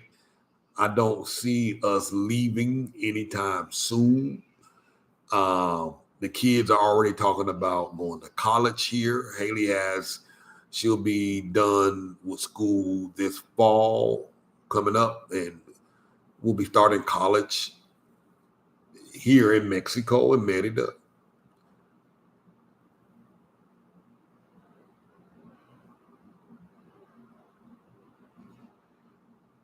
And like I said, there's so many things to do here. You got beach towns all over the place. You got Mayan ruins all over the place. You got small towns, pueblos that you can visit, Campeche, Valladolid, cenotes. You can hop around and see all the different cenotes. Beaches full of pink flamingos. I mean, you really, really got everything. I think the biggest thing, a lot of folks get homesick. They miss family, and it's very important to start building relationships and friendships once you get here. And I think the best way to do that is to find yourself something to do, find something to get involved in immediately, especially if you have children. Put them in some activities, put them in some classes, keep them involved. And a little tip that will help you out. The sooner you put them kids in some local events and activities, I'm talking about things like ballet classes, put them in karate school, put them in boxing, whatever their interests are, put them in, especially if they're young, because 4 to 6 months later, they're going to be speaking Spanish. And then you're going to be taking them kids around town with you to speak on your behalf. Same way they do in the States. Their kids are running around translating for them. Your children are going to be translating for you. So the sooner you get them involved in events and activities and things like that, the quicker they're going to start learning that language. And and that's going to be very, very beneficial to you quickly. And so again, even adults, find something to do. They have sewing schools out here, archery schools out here, horseback riding classes, horseback riding lessons you can take, tennis training schools, long distance running, bicycling, cycling. You got bowling. You can join the bowling league. They got pool halls here where you can go shoot pool, learn how to shoot pool. English, Spanish speaking schools you can join. Whatever. You can learn how to bake. You can go to culinary school. Just get involved immediately, whether you feel comfortable or not. The sooner you do that, one, you're going to help you out with your Spanish. Two, you're going to start making friends and meeting locals. And many of the people that you meet, surprisingly, you're going to be shocked when you go to these places. There's going to be a group of folks in there that speak English. And you can make the relationship and those connections. Some of the people I hang out with the most are locals that will happen to speak English. So the win-win.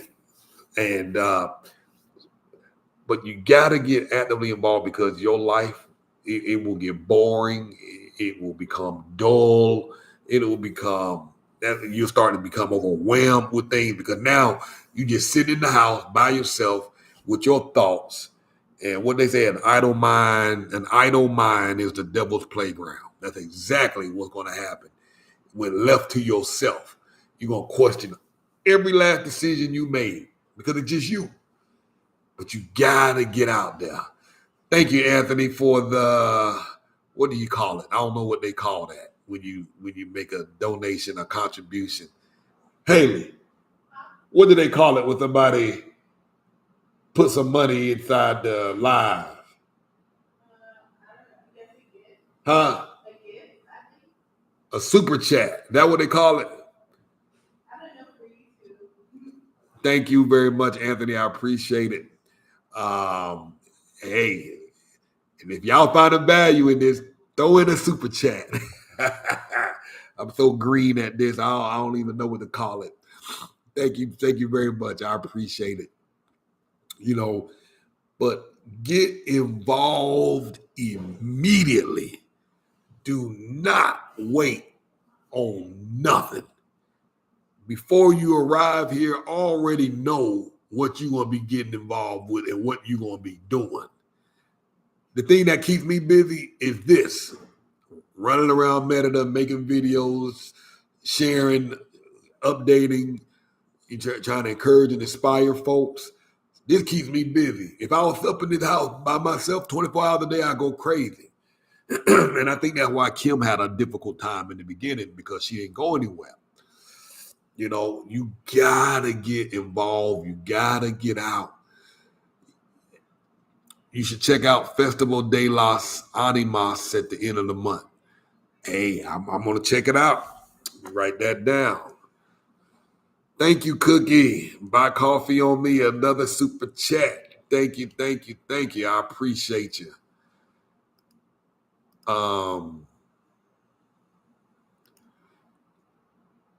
Festival. Writing that down. De las Animas. And they do have all sorts of festivals out here. And you got to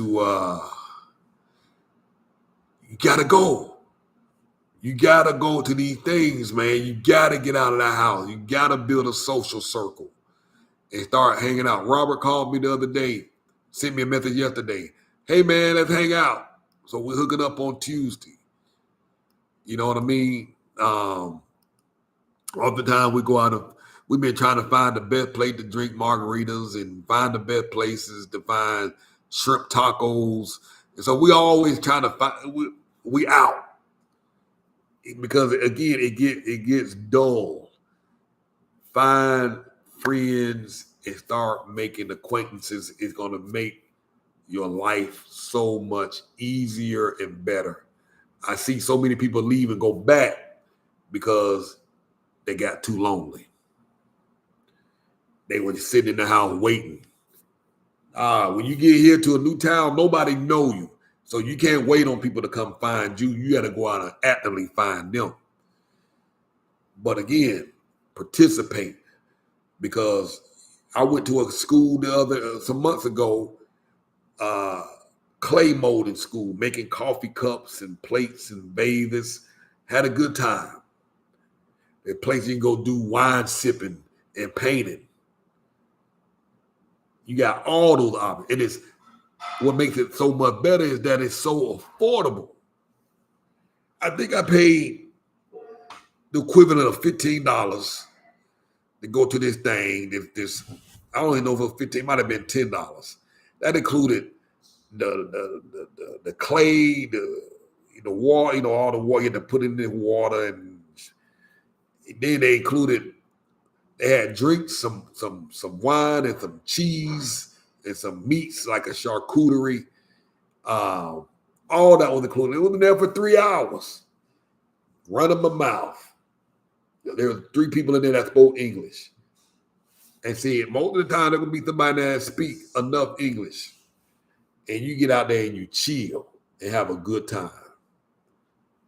You know what I'm saying? So get out there.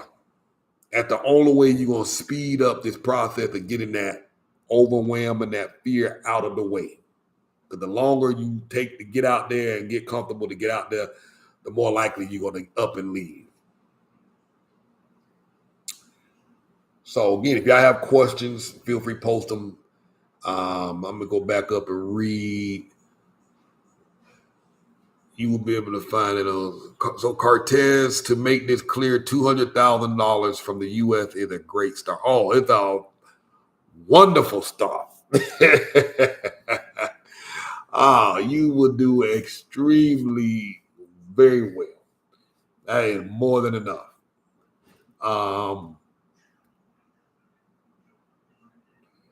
Let's see. Work with a realtor. What could an American have that would be financially good there in America? What career could an American have that would be financially good there in America? So, getting these work visas and working here in Mexico it's not the easiest thing in the world. The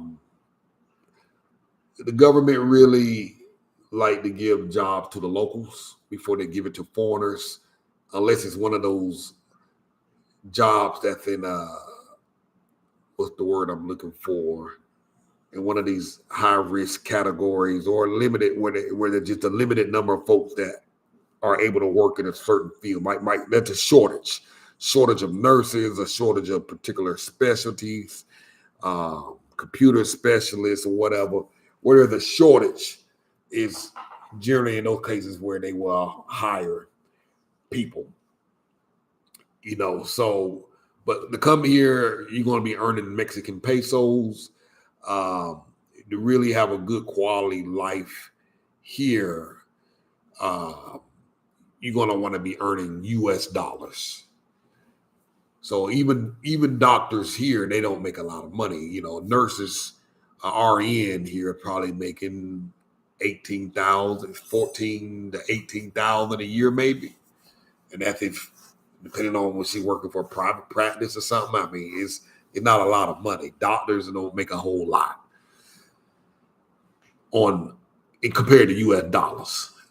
So the 18,000 that they earn in here it goes a long way on a local level when the average person is earning about $500 a month. So that's 6,000 a year versus 18,000 a year. So the nurse is making 3 times more than the average person. So that goes a long way on the local economy here. They hire Americans to be teachers there, right? I'm not certain. I'm not sure. That's a good question. If they did, I mean, they would probably have to speak Spanish fluently, unless they're working for a private school. In the private school sector, they probably more likely to hire an American teacher.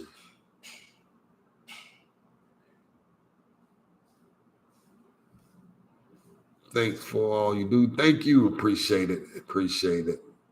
You should check out the festival. So that's great advice, and it's perfect time to do a reset to start to refine healthy habits, food, exercise, like walking. Absolutely. And they have groups. Again, these Facebook groups, join them. I know many of the expats, they get together on the weekends. A group of them get together in the evening hours, and they go walking every day or every weekend. They go walking. They meet up. Some go hiking. Not that we got hills out here, but they find some hiking trail and they go hiking. So there's plenty to do. They have many places. They have aerobics outside in the park. You can go there and do aerobics. So there's a lot to do. Do you have a Mexican bank account to transfer money for bills while the exchange rate is good? I'm going to put a link in here.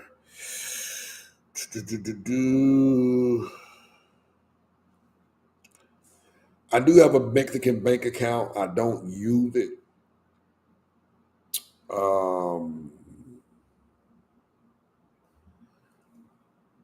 I don't use it.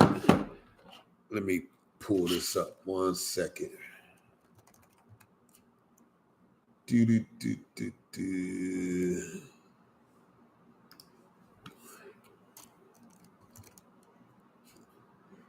There's an app where you can move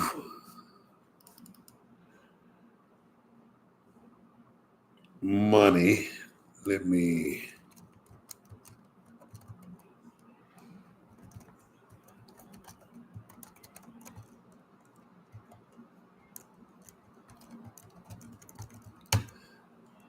I think this is it. Bear with me.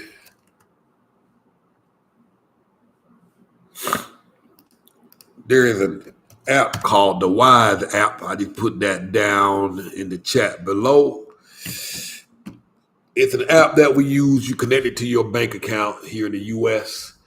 and you can exchange monies out and take advantage of the better U.S. dollar rate when it fluctuates.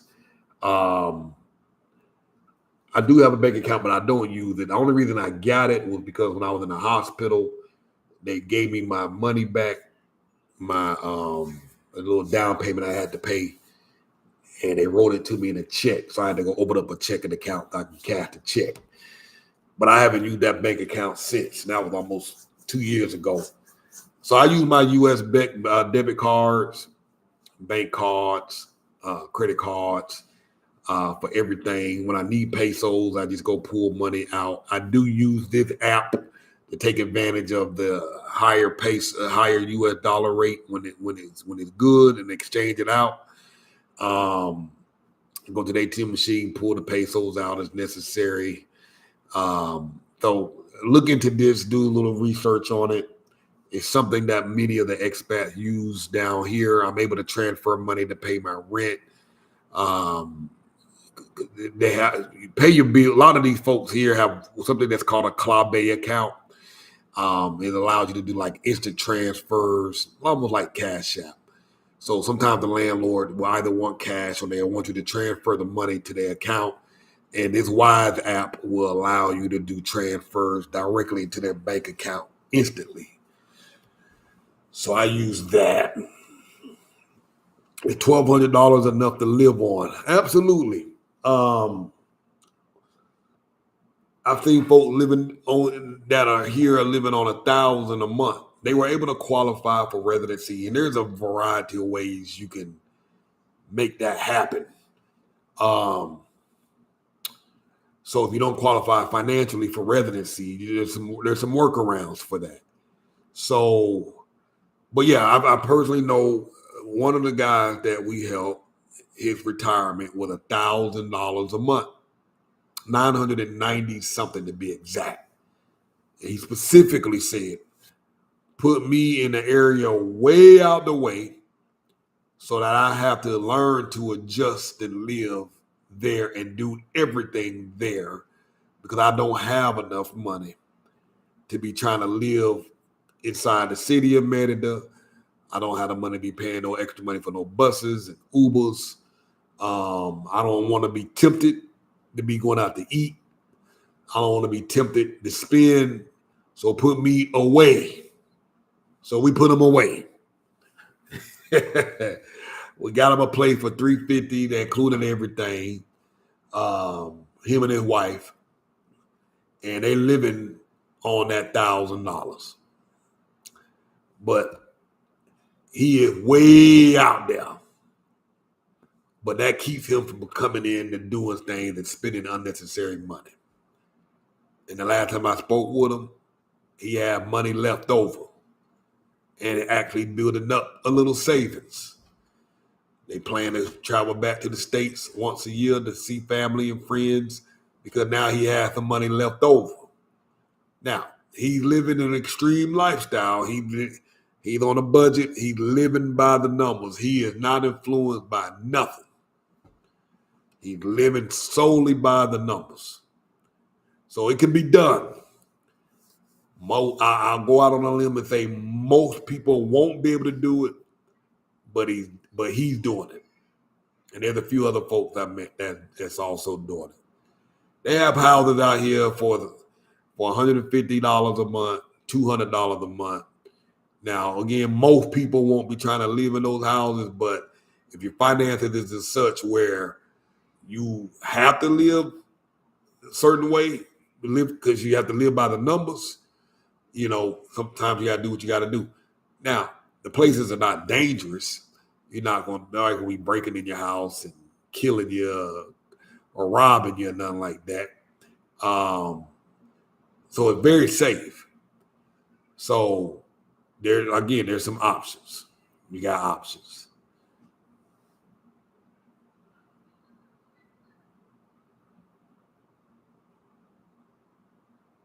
Have you lost any weight since living in Mexico? I hear a lot of Americans do because the food is healthier. I lost a lot of weight when I first got here, when I was walking around doing all these videos, because I would be walking every day, getting 20 to 30,000 steps a day. But since I got this doggone rental car, I ain't been walking. And I don't put my weight back on. But I am lighter than I was when I first arrived, but not as lighter as I was when I was doing all that walking. That rental car has kicked my butt. You know what I mean? It just made me lazy. I was walking. I did a video the other day. I was walking. I was out of breath. I was like, golly. When I first started walking, I was struggling. And then about 4 months in, I can walk 20,000 steps and don't break and be good. Man, I can't even get 2 blocks. And I'm huffing and puffing. Walked up some stairs the other day. I was gone. In action. BJ said, "Walking with Cortez is still the best show on YouTube." I'm gonna get back. I think I'm gonna get back to the basics. You know what I mean? I was struggling. I was like, man, I got to get back to the walking.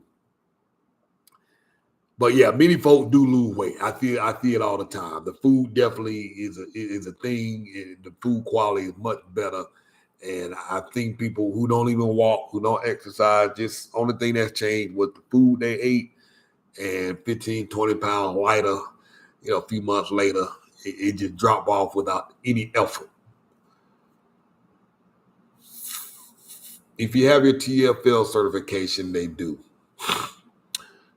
I lost so much weight within a month of living in Mexico. The food quality lowered stress, and not having a car to lean on work wonders. Yeah, not having a car, because even when you take Uber, they drop you off somewhere, and then you might have to walk they drop you off at the market. You go to the market, you grab your stuff, but you might stick around that market and walk around exploring and getting other stuff, and then you get back in the Uber. But you done got all these extra steps in because you done went to that store, you done walked to that store, you done went to this market, you done went over there, done picked that up. And so you getting them walk in, you getting them steps in that you would never get when you had that car. So relying on that Uber, Ubering around, you're gonna get some steps in too.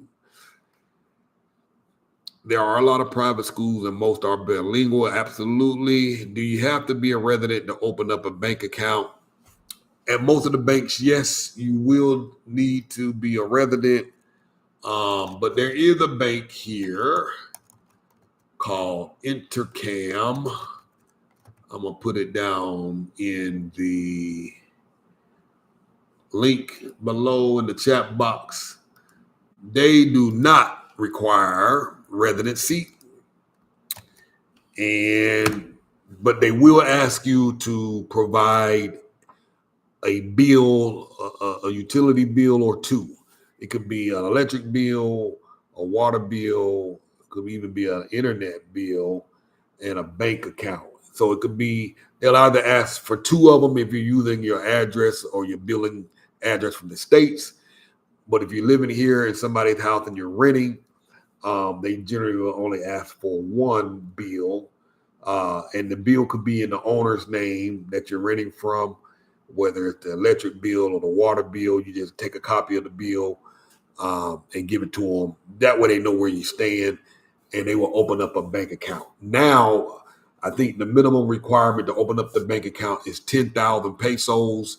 That was as of last week. I took someone to the bank to open up a bank account, and 10,000 pesos, $500 US, and you take that. You can take it right back out after the account is open. You'll get a debit card. You'll get a bank account. You will get online banking access as well.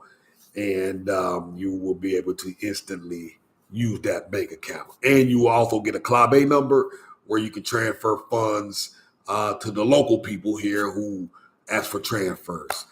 Thank you, Julia. I appreciate the super chat. Thank you. Thank you. I'm going to get some tacos and some margaritas tonight. You know what I mean? Thank you. I appreciate y'all's support. I'm very grateful for it. And thank you. If any of y'all like to donate, feel free. I'm putting my Cash App down in the screen below as well. Cortez Ross, and my Zelle, I'll just put it there just in case anybody want to do that. Is my email address, cortez@cortezross.com. So I thank y'all for your support. I really appreciate it. Let me see. Are there... Buenas noches, Cynthia Reed. How are you doing? I have my temporary residency. I have 2 more years before permanent. Can I get a bank account now with my temporary residency? Yeah, you should be able to get, if you do have residency, Like I said, you can get a bank account. Some of the banks will require an RFC number. Many of them will. Intercam won't require that. And I just posted their link in the comments below. But if you want another bank outside of Intercam, you will have to get the RFC number. It's like a Social Security number. You got to go to the SAT office, SAT, here in Merida.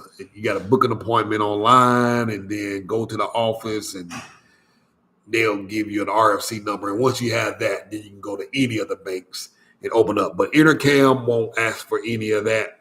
They will open you up an account, whether you have residency or not. So you can open up an account there. What we did, I took someone there the other day. And here's what they do. They don't give you the account the same day. So you go into the bank. They're going to ask you to have those 2 pieces of, 1 or 2 pieces of information, a bill, gas bill or electric, not gas, electric bill or water bill or bank account statement that shows your address on it, whether it's local address from the landlord or address that you have in the States. If it's the States, you're going to probably have 2 bills, a bank account and an electric bill, and maybe even a water bill. So you go into the bank with that information. They're going to take that from you. They're going to ask you what kind of account you want to open up. And then they're going to have you fill out a form with your address, your name, social security number. They're going to take a copy of your passport. So make sure you bring that. And then they're going to tell you, all right, we're going to take all your information. We're going to enter into the computer and we'll email you or send you a message on WhatsApp within 24 to 48 hours for you to come back. And so a day or 2 later, they will message you telling you to come back. Your account is now ready. Then you go back to the bank, bring your passport again. And then at that point, they will set up, they will have you complete the sign-up process, sign some paperwork. Then you'll go on the computer. You'll create a login and password on the spot. And then they'll print out your debit card and get that to you. And they give you your account number and your username and password. And then you walk away. That's that. So that's how you get it. So it's not one of those things where you walk in there today and walk out an hour later. You got to actually come back and make another trip. Are there good places to rent cars other than the airport? Absolutely. Let me give you my contact lady. The airports will rip you off. They will be trying to ask you for $2,000 and $3,000 deposits on your credit card.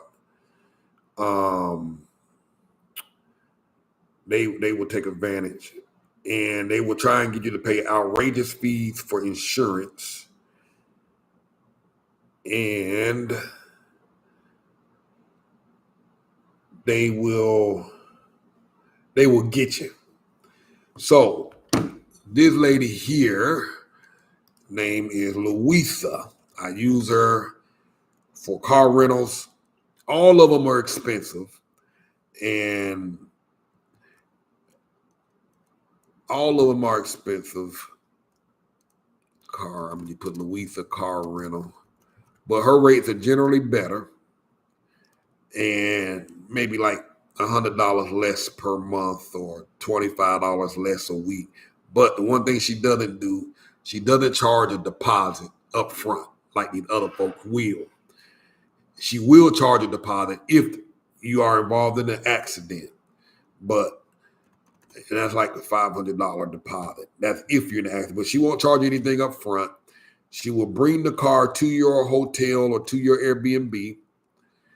And if you want her to meet you at the airport, she will meet you at the airport with the car and give it to you. So I like her. I use her. I've been using her for 2 years now, off and on, and I'm using her now. Wonderful lady. So reach out. I put her number. I put her thing down here. It's in make sure you use the Mexico code +52. It's a Mexican phone number. Message her on WhatsApp. Just write her on WhatsApp. You can write to her. And she doesn't speak English well, but you can write her in English and she'll respond back to you in English. And her son speaks English as well. I use her and I refer her out to everybody I know. Everybody is happy with her. She is wonderful. Thank you, Letitia Walker, for the super chat. I'm feeling special today. I had to do these every day. Again, I appreciate you. Thank you so much. I appreciate it. Thank you so much. Thank you so much. What is the status of are there any, okay, Julie, I just answered that. What's the status of the older gentleman? I believe he was in the 80s. Yeah, I haven't heard from him in a minute. I don't know. Sometimes folk, they come and then they just disappear.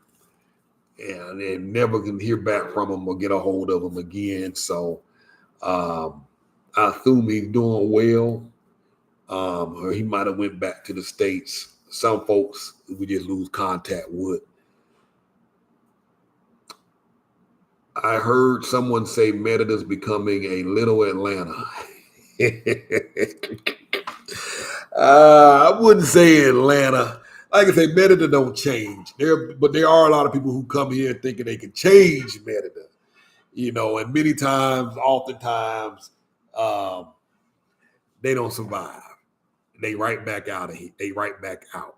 Now there is a pretty Merida have a sizable Black expat population that made their way here, and the group get together. They have parties. They go to movies. They have events. They host things. They go to breakfasts. They go to restaurants and hang out in movie theaters and have a wonderful time.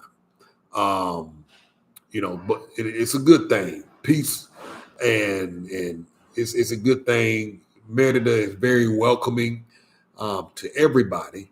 And the key thing here is just being mindful to respect the culture, respect the people, and you're not gonna have any problems. You're not gonna have problems. But it hadn't gotten that bad. It ain't too far off the chain. Let's see. YouTube is going to take 30% of the two. Oh, they take 30%? Man, I need to go beat YouTube. But hey, I'm grateful for all that has been donated. Hi, Madam Z. Love your content. We just moved to Cholula. This is from Dennis Jones. One of the first things we tried was the fried chicken from the lady you recommended in one of your videos. Yeah. Now, I'm assuming, did you get one from there's a spot right there in Cholula on the corner. That's our new favorite spot. Well, we still like the one at Montes de Almeida the best. But Cholula, because it's right around the corner from us, that's where we go now. We go there on a regular basis to get that chicken. Now, I found a guy yesterday, 2 days ago, he made this mean asadero, this beef. These guys on the side of the road. Yeah, right on the square. I think it's, I can't even picture it. On the other corner, on the corner from it, there's a lady selling fruits and vegetables. But yeah, it's right there on that corner near the square. I think next to the chicken spot, there's a guy that sells seafood, but he's only there like a couple of days out the week. But yeah, that's the one. That chicken be right. And the price, now you make sure you try the Kentucky chicken. It's fried. That fried one is off the chain too. I mean, I like the grilled and the fried. That thing, ooh. I made a video in the grocery store yesterday. They were selling the chicken in there for what? $150. 60 pesos, I think, like $8 or $9, and it was just a chicken. And so here it was like you get the whole chicken and the sides, the tortillas. I mean, you get all of that. And it's like, they ain't buy that old antibiotic filled up chicken from the stove. I get it from the folks on the streets, and it's fresher, made on the spot. Can't beat that chicken. Don't y'all be scared to try that street food, because that street food and folks on the street. Because now I have the folk that come, I take them around, I do tours, and they be like, Cortez, I'm not sitting out there eating that. I'm like, you missing out. They like, Cortez, I'm not going in that establishment. But the food be so good. Oh my God, the food be so good, man. Y'all don't know what you're missing out on. Mexico has changed my life, man. What's up? Huh? You scared to come over here? No, you can come over here and say something. No. I'm sure they want to hear from you. I just ordered some. Come say hello. I got some food on the. Well, it only take a second. See, Kim gonna come around for a minute. She act like she don't like being on, but she like being on. You know what I'm saying? But yeah, that's the chicken. That's the chicken spot. That's the chicken spot I'm talking about. It's in Cholula, huh? What you say? No, they now they waiting on you. You pull up a chair. She act like she don't like being on. I don't. If you could give us the status of hair products for the girls, that would be great.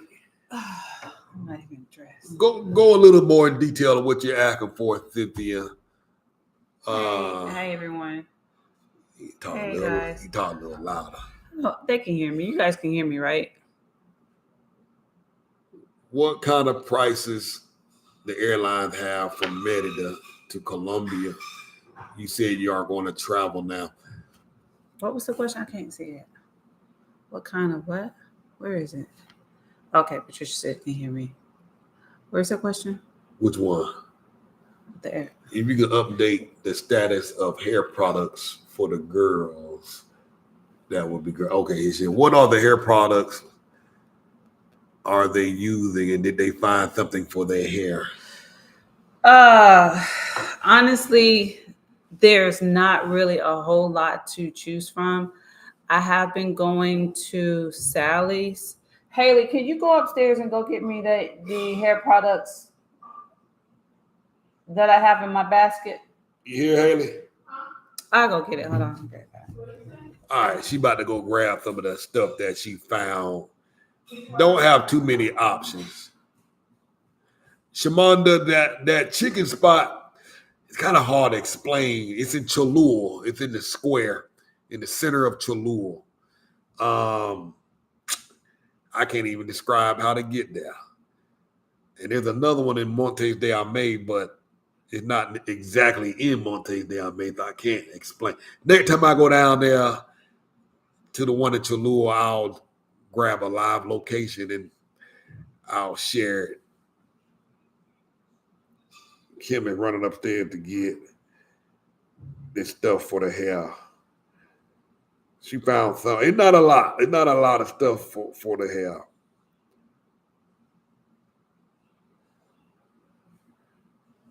And if y'all got questions, go ahead and post it. I'm going to be signing off momentarily. But Mexico, again, man, it has been a blessing. It's better than I could have imagined. I know it's hard to believe from the outside, but you really get your life back. There's a family we interviewed a few months ago with 2 daughters. She was like, Cortez, this is the first time I've been able to cook 3 meals for my family. So I have never been able to do that. I have time. I have my life back. I can be a mother. I can be a wife. And the dad saying the same thing.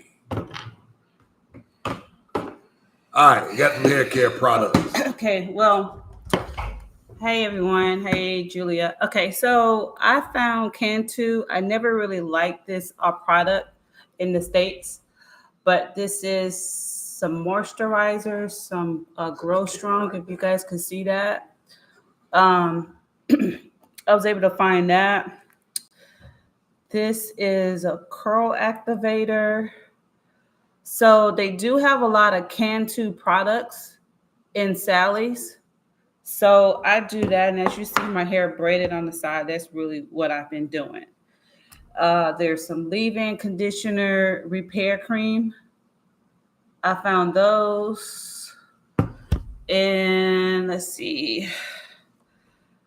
There's some more of the moisturizer. And some conditioning oil, vitamin E. Since I've gotten here, because of the heat, my hair has been extremely dry and brittle. So this has been my solution. So that's pretty much it. So it's not like a whole lot. You could probably order some off of Amazon Mexico, but it's going to cost you a lot more. So you can kind of keep that in mind. Deborah wants to know, are you still going to the same church? I'm not. I haven't been going to Urban Gospel. Let's see. Thanks. I normally make my own hair product stuff. I'm just wondering what I have to cook up. Not ordering. Okay. So yeah, so that's pretty much it. Let me go check my food. All right, she'll be back. But yeah, you might have to make your own stuff, and you might be able to build a business out here like that with that. Because unfortunately, not a lot of stuff in this part of Mexico at all.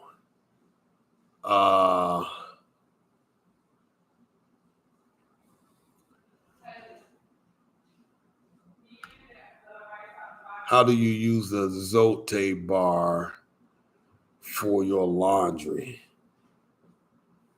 What can you elaborate on that? I might not know what it is because I don't wash the clothes. Zote bar? What is that? Kim might know. You ever heard of something called the Zote bar?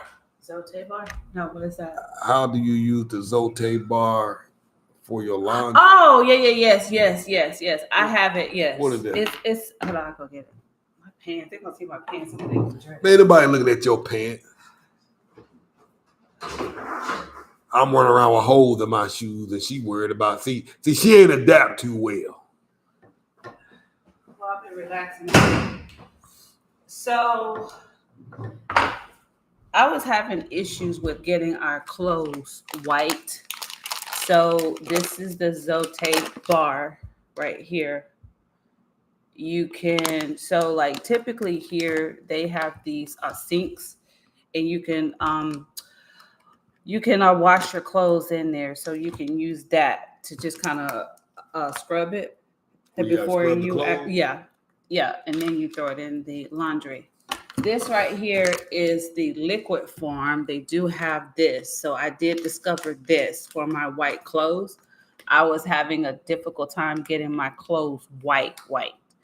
And I think it's because of the this old nasty water here.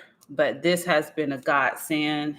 And I also use Vanish for my white clothes, and I've been able to get them white. So I hope that answers your question.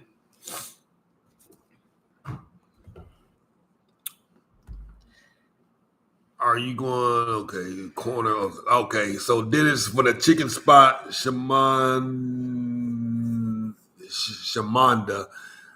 he says it's the corner of Calle 21 and Calle 20, right on the square. And that's in the city of Cholula. I'm going to type the name of the city out in the comments. Thanks. I normally make my own hair care stuff, so I'm still wondering what I have to cook up. Deborah, you didn't answer the question about the Merida flights. Let me see where that question was. What kind of prices do the airlines have from Merida to Colombia? Well, you know, when I was You looking to said go, you can travel. remember I was Well, looking. let's take a look, huh? Remember I was looking about going. Yeah. So they're not too bad. Let's pull it up. Can y'all see my screen? All right. So I'm gonna go to Google Flights.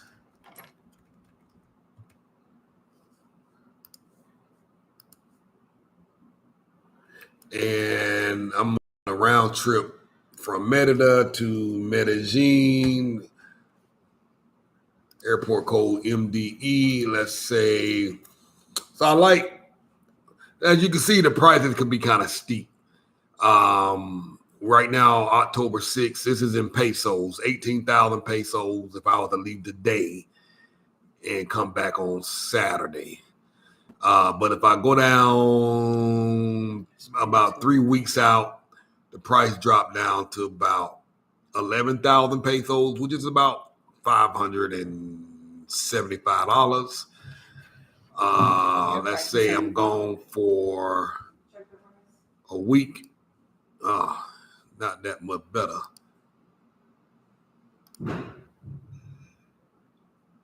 So round trip tickets, about 18,000 pesos. Now, don't be scared yet. You can fly out of Cancun. I'm gonna change this from Cancun to Cancun up here. And as you can see how the prices drop. Round trip, 6,000 pesos. So that's $300 US. From Cancun to Medellin. 7,000 pesos, 8,000, about $300 to $400 round trip. Cancun is about a 3.5 hour drive from here, Merida. So I normally like to fly out of Merida, but when we're all flying out together, like the 5 of us, I will make the 3-hour drive to Cancun to save on the tickets. As you can see, the price difference is significant. Let's change the dates around a little bit. From October 6th, I can leave tomorrow. So if I left on tomorrow, a day later, it's 7,000 pesos. Let's say I stayed another week. Let's see what happens. Yeah, about 7,500 pesos, 8,000 pesos. So about 350 to 450 round trip. That's a round trip ticket. That's going into Medellin. Let's say you're going into Bogota. Might be cheaper, maybe drop down to 5,700 pesos. So about 250, 300. Go flying out of Cancun to Bogota. So the price significantly drops if you make the trip to Cancun, which, and it might not be that much if it's just you by yourself.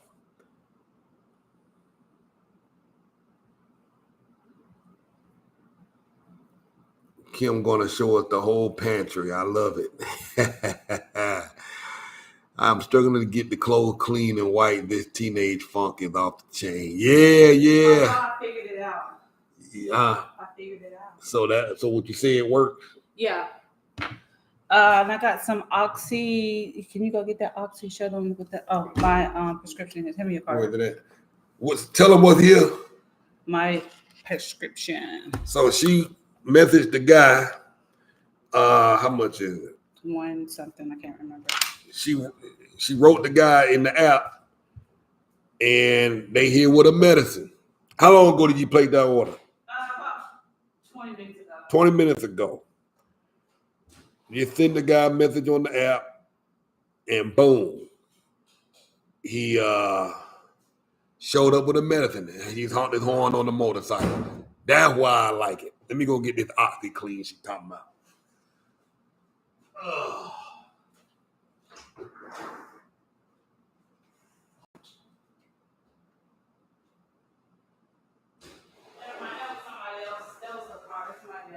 That was somebody else. You want to show them? Yeah, so So the white clothes, I end up getting this. Let me get out of this screen. Okay. Did you see another bottle that says Vanish? I may not have any more. But anyway, I got this. And then there's also another product. It's called Vanish. That works. And also there's a bag of washing powder. It's a pink and white one. Hand me that one. He's getting it, and I'm going to show you. Yeah, that's the laundry detergent. Okay, I may not have any more. This right here, you guys can see that. This is for white clothes. So in order to get the clothes white here, there's certain products that you need to get your whites white. So I use this with the Oxy, and I also started putting this as well in my white clothes. And there's another one, it's called Vanish. Could you type that in there? Vanish where? In the chat, so whoever asked that question, they will know. It's called Vanish. There's one for color clothes and there's one for white clothes, but you will get the one for the white clothes because I was having a difficult time trying to get my clothes white, my whites white, and I discovered this and the Zope for white clothes. As you can see, it says Blanco. So that will help. I use Remitly to send money instantly using WhatsApp to Kenya that goes directly to the person's PES account. The minimum is 10. The advantage is that YouTube doesn't take a percentage. All right, let me take a... Deborah wants to know, do I still want to move out of Mexico? Hey, I'm open. I'm willing to go. If Curtis said that we were moving tomorrow, I will have my bags packed in probably 5 minutes. So tell her why you don't like Mexico. I mean, okay. So there are like the pros and the cons as to why. I mean, the heat is not so bad because I typically just stay inside the house. I just go out, when I need to go out. She says Remedy. Okay, I'm not familiar with that one. Okay, but anyway, and I guess one is just, I would just say, one, I'm not a patient person, to be honest. So God is still working with me on that, of the fruits of the spirit, as far as patience. And being here, you do have to have a lot of patience, and just some of the things that the way that they do things, sometimes it just doesn't make sense. And yeah, it's just really slow. Such as when they tell you they're gonna be here, they don't show up. They just show up when they want to. Can you turn the brightness down a little bit? It's too high for my eyes. It's hurting my eyes. When they don't show up, when they say they're gonna show up, just some of the things, just backwards. What's the recent one that I could probably share to give a good example? No. I can't really think of anything right now, but are the mosquitoes in the area? No, not so much right now.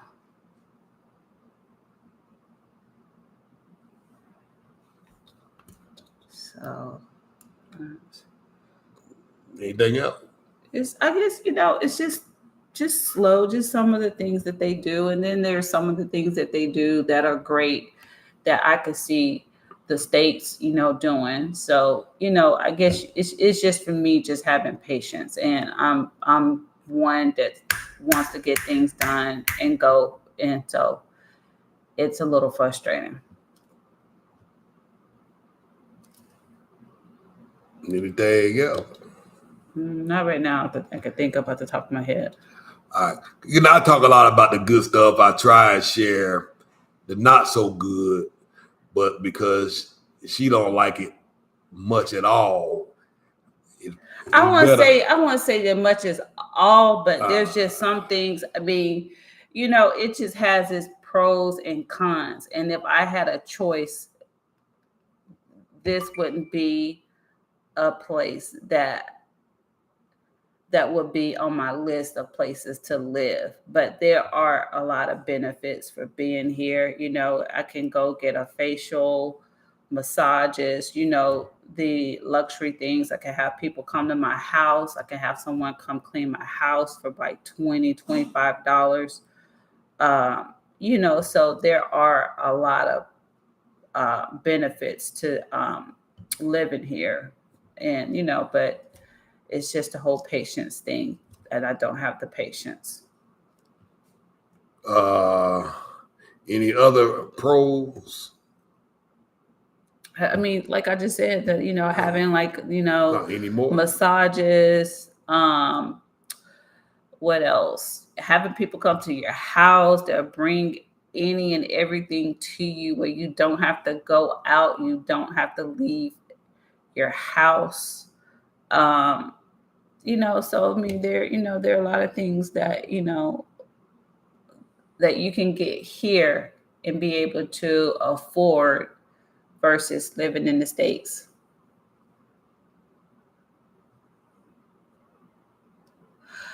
I absolutely love Medellin, Colombia. In fact, when we were there, was it 8 or 9 years ago? When we were there, I was really active. Really had a great time. I love the city. In fact, I went back 3 years ago. I went with a friend of mine to have her surgery, and I love Medellin, but the downside is I will give Merida over Medellin, is that it's a lot safer here than there. Here, the benefit is the safety issue. I do feel a lot safer here than I do in the States, and definitely in Medellin. Being there, when I was there, I had my camera bodies with me, and they were like, hey, put your cameras up, people looking at you. And so even though I like Medellin, it's not safe as it is here. So here, as far as the safety, that it is definitely a plus.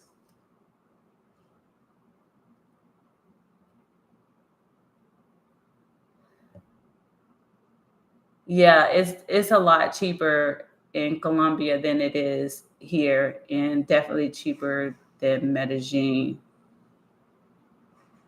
Cynthia said she know how I feel with the patients. Yeah, I'm just I want to get it done. I don't have all day, so yeah, yeah. This is so, Auntie, where would you like to be other than the States? That's a good question. Marla, I was looking, at what was the other one I was looking at? Oh my gosh, it's on the tip of my tongue. Where was it at? It was, gosh, what was the name? Was it a Latin American country? Yeah, I think it was Bolivia. Bolivia. No. Was it? No. Let me hold on. I think I got it on my phone. And then they click off. Hold on. I could tell you.